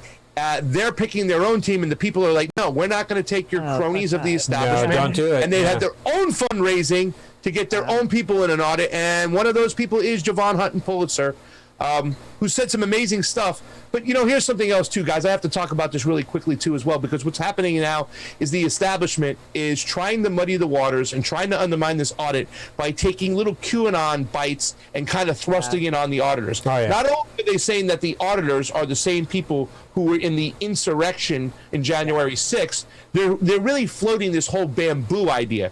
And this is the problem with Javon Hutton Pulitzer, which he said some amazing stuff, but when he kind of every once in a while says something about China, they're going to take that and blow it out of context, and they're like, look what they're doing. They're looking for bamboo in the paper. We need to shut down this audit. These QAnoners are ridiculous. And so much they even thrust it on a guy like John Brakey, who's a Democrat, and that's the beautiful thing about John Brakey right now. You might not agree with John Brakey about people left and right. You know, they might not agree with him on everything, but John Brakey is a progressive Democrat who is standing up for an audit. He's standing up for fair, transparent elections, and that's something that's great about him. And the optics, they really are starting to hate on John Brakey because they're like, why are you doing this and standing behind this right-wing audit? It shouldn't be classified as a right-wing audit. Yeah, that's ridiculous. Classified as the people's audit. People's and for audit, them to say it's exactly. all about bamboo in China and try to really obfuscate and muddy the waters, no. They're trying to authenticate these ballots. All the ballots by federal law have to be made out of 20% recyclable paper. So they can, if they're made in Kinko's down the street and they're no good, we should be able to spot it. You know what I'm saying? Yeah. But that's what they're doing. They're really trying to twist things here, and it's a shame because a lot of people are buying into it. Yeah, they truly are, and honestly, you know, this is going to be a form of contention forever. This is almost a no-win situation from my perspective, Pasta, is that if they do not allow this audit to conclude, people on the other side of this thing, reasonable people that want to see an audited election are going to lose their shit forever. They are going to strike a blow to election integrity that will never heal up. And if they come back and allow it to go through, they're going to badmouth it and they're going to use the Joy Reids and all the Rachel Maddows, and they're going to say, well, that was a phony audit and don't pass the results. So the establishment has control of the mass media in this country. So it's a double-edged sword, but they have to let this go through. If they don't let it go through, they're out of their minds, or they have so much hubris that they don't give a damn like everything else they're doing these days. That's what I say. I can't tell you one of the actions that the auditors have done to kind of secure themselves a little bit more time. I can't leak that information. I will talk about it after, but there have been precautionary measures put in place to try to prevent the feds coming in from seizing everything. That's what they're doing. Yeah, that's what they're going to try and do. So yeah. So yeah, absolutely. And you know something too as well. when we were going through this whole process, and you had Giuliani and his team, whatnot, they were saying a lot of great things. They were talking the right language. They were looking in the right areas. They didn't mention proprietary software. They concentrated on the company Dominion, and I didn't like that. And I didn't like the fact that they also talked about the ghost of Hugo Chavez's past. Yes. And then they sometimes put it on immigrants when we know it's not the ghost I of know. Hugo Chavez past. These enemies are within arm's length. They're within our own government. They're right here. You know what I'm saying? It's not about Hugo Chavez, and we even have evidence. We interviewed somebody, Clinton Curtis out of Florida, who was talking about he got approached to make this software 2 years before the date that Hugo Chavez did this. Now, I'm not saying Hugo Chavez wouldn't invest in this stuff, but it's not coming from the lonely socialist government that they have to pull their ideology in there. And to think that so many immigrants voted to switch an election is really stupid. But that really is a micro of the macro that we need to look at. Every time we talk to a lot of Republican people, and we talk to a lot of Republicans and Trumpers in Arizona when we went there, there's always going to be little bits and pieces of things we don't agree with them. Sure. But just because we don't agree with them on those things, we don't throw the cancer culture into things. We look for the things we do agree upon. Absolutely. And then we talk about those things, and we try to fix those things together. But there's a big, strong effort to stop the little people, the little plebs down below, from doing that, and it's being controlled by the people up top who just want to use the divide and conquer method. And a lot of progressives are playing that game, and they shouldn't. No, they shouldn't. Don't play the game. Yeah, they're crapping in their own kitchen with that one. So be an adult and talk to people who don't agree with you. That's right. You got to do that. Well, be sure to tune in all week to the Convo Couch. Sounds like you've got a good interview coming up on Monday, and I'm excited to see your follow-up to all of this reporting. I'm excited for Thursday. That's what I'm excited for. Well, we want to see you guys back up and live every chance you possibly get. So if there's any way that Roar can help you guys, myself included, we'll be there. You guys do. We'll be there for you. Always. And again, we love you. Yeah. We love you guys, and you just keep speaking truth to power. We got any announcements there, Shanda? No, we're back on normal schedule this week since our studio. I mean, come on, we took it for a long test drive tonight. We've been on 2.5 hours and we haven't crashed yet. So I think we're good to go all week. We'll do a Monday night dive. And then I know Miss Amber King's working on a Brave New Future for Friday night. And of course, another episode of Beauty and the Boomer next Saturday. Oh, yeah. Pasta, you got some announcements for the couch? No, that's it. We're just going to keep on doing what we're doing. We just got back from Arizona, so obviously we're just going to keep on rocking in the free world and talking about this stuff. If you haven't read Fee's article, What Happened in Georgia, she also put out a great thread of what's going down in Arizona, so go check out Fee's Twitter. My Twitter has a couple interviews from Ken Bennett, and that will talk about those 3 issues we talked about. You can hear it straight from the horse's mouth. Don't just take my word on it. Go take a look at it yourself. And so, we're going to be following up on all that stuff when it comes to our elections, no matter what. It's a focus point right now, and we're going to keep our eyes on what's going on in New Hampshire. And who knows, we might even get our butt out there, because when you go there and you talk to people, you really come up with some great information. It was great to talk to Ken Bennett and get his opinion. And like I said, it's straight from the horse's mouth. That's the guy who's running the audit, so he can tell you what's going on. And all the election integrity activists, or just everyday Americans who are really concerned with our elections, they should be raising hell right now. Pick up the phone, call Katie Hobbs, tell her to stop putting up hurdles, give all the auditors what they want, what they need to have a full forensic audit, and let's get this done. Because once we do this, if we can crack through right here and we can change the framework, and let me tell you something, Oz, the conservatives, they're kicking the progressives' ass when it comes to election integrity. They had their little summit the other day on Sunday, and it had Mike Lindell and Jovan Hudson Pulitzer, but then it had some activists, and they didn't get too conspiracy and too right-wingy. Instead, they said, what do we have to do moving forward to fix this thing? And they're like, well, let's learn the rules of the game, and let's learn what we can do to fix this stuff. They're doing that. I thought progressives would be doing that, and we're not. We're not learning about our elections. No, we got funneled right back into the Democratic Party. Yeah. What's that? We got funneled right back into the Democratic Party. There's no reason to learn it. He said that too. They took in one election to sheep herd people right back into the goddamn Democratic Party. And instead of learning our elections, they just turned a blind eye, and they're getting duped left and right. It is a shame. They need to wake up. Yes, they Wake do. up. They do. They're going back to sleep. And speaking of sleep, my announcement is I'm going to wake this chicken up, and I'm going to put it back in the coop after the show. So what are we going out with tonight there, Shanda?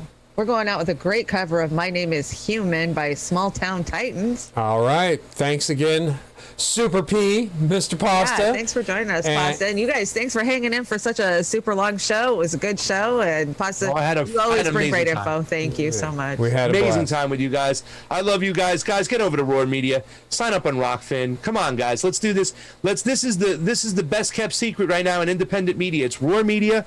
They got all the goods. I love working with these people. They get in the streets with us. Amber is not here today, but she's amazing. You know Shanda and Oz. We love these people. They're truth tellers. They got a lot of guts, and they're getting shadow banned and suppressed too as well. So please help them out. Share their stuff. Show them some love. Sign up on their Rockfin. It's so important we grow independent media together, and we're going to do that. We've already formed these coalitions, and we're going to continue to form these coalitions. And so we need to boost Roar Media, guys. So help them out. Thanks so much. Thanks so much. Good night, everybody. Yes, I am the cock of the walk, Joey. Thank you so much. Have a great evening, everybody. See you Monday evening. And check out our sister and brothers at the Convo Couch every time they go live. Bye-bye.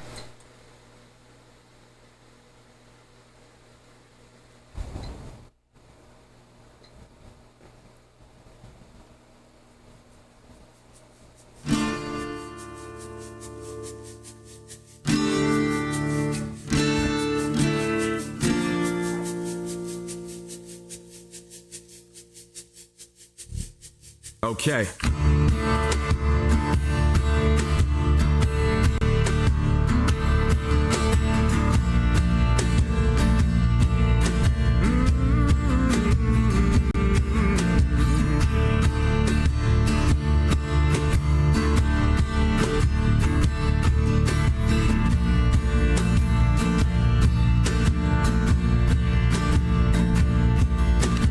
feeling the way that I feel myself.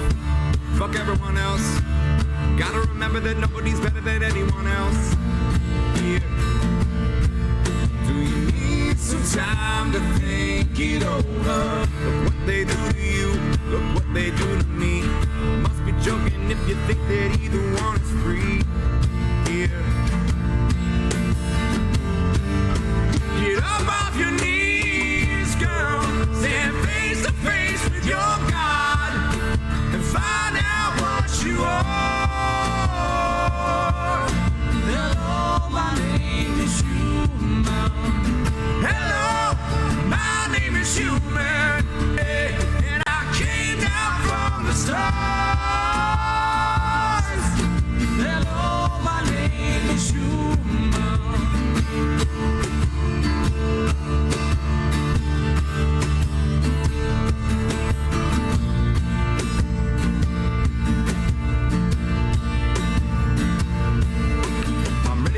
I'm ready for war, but I'm ready for more.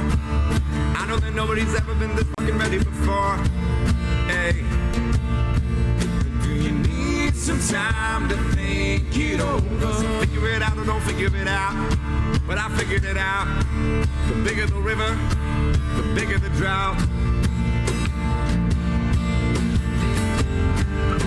Get up off your knees, boy. Stand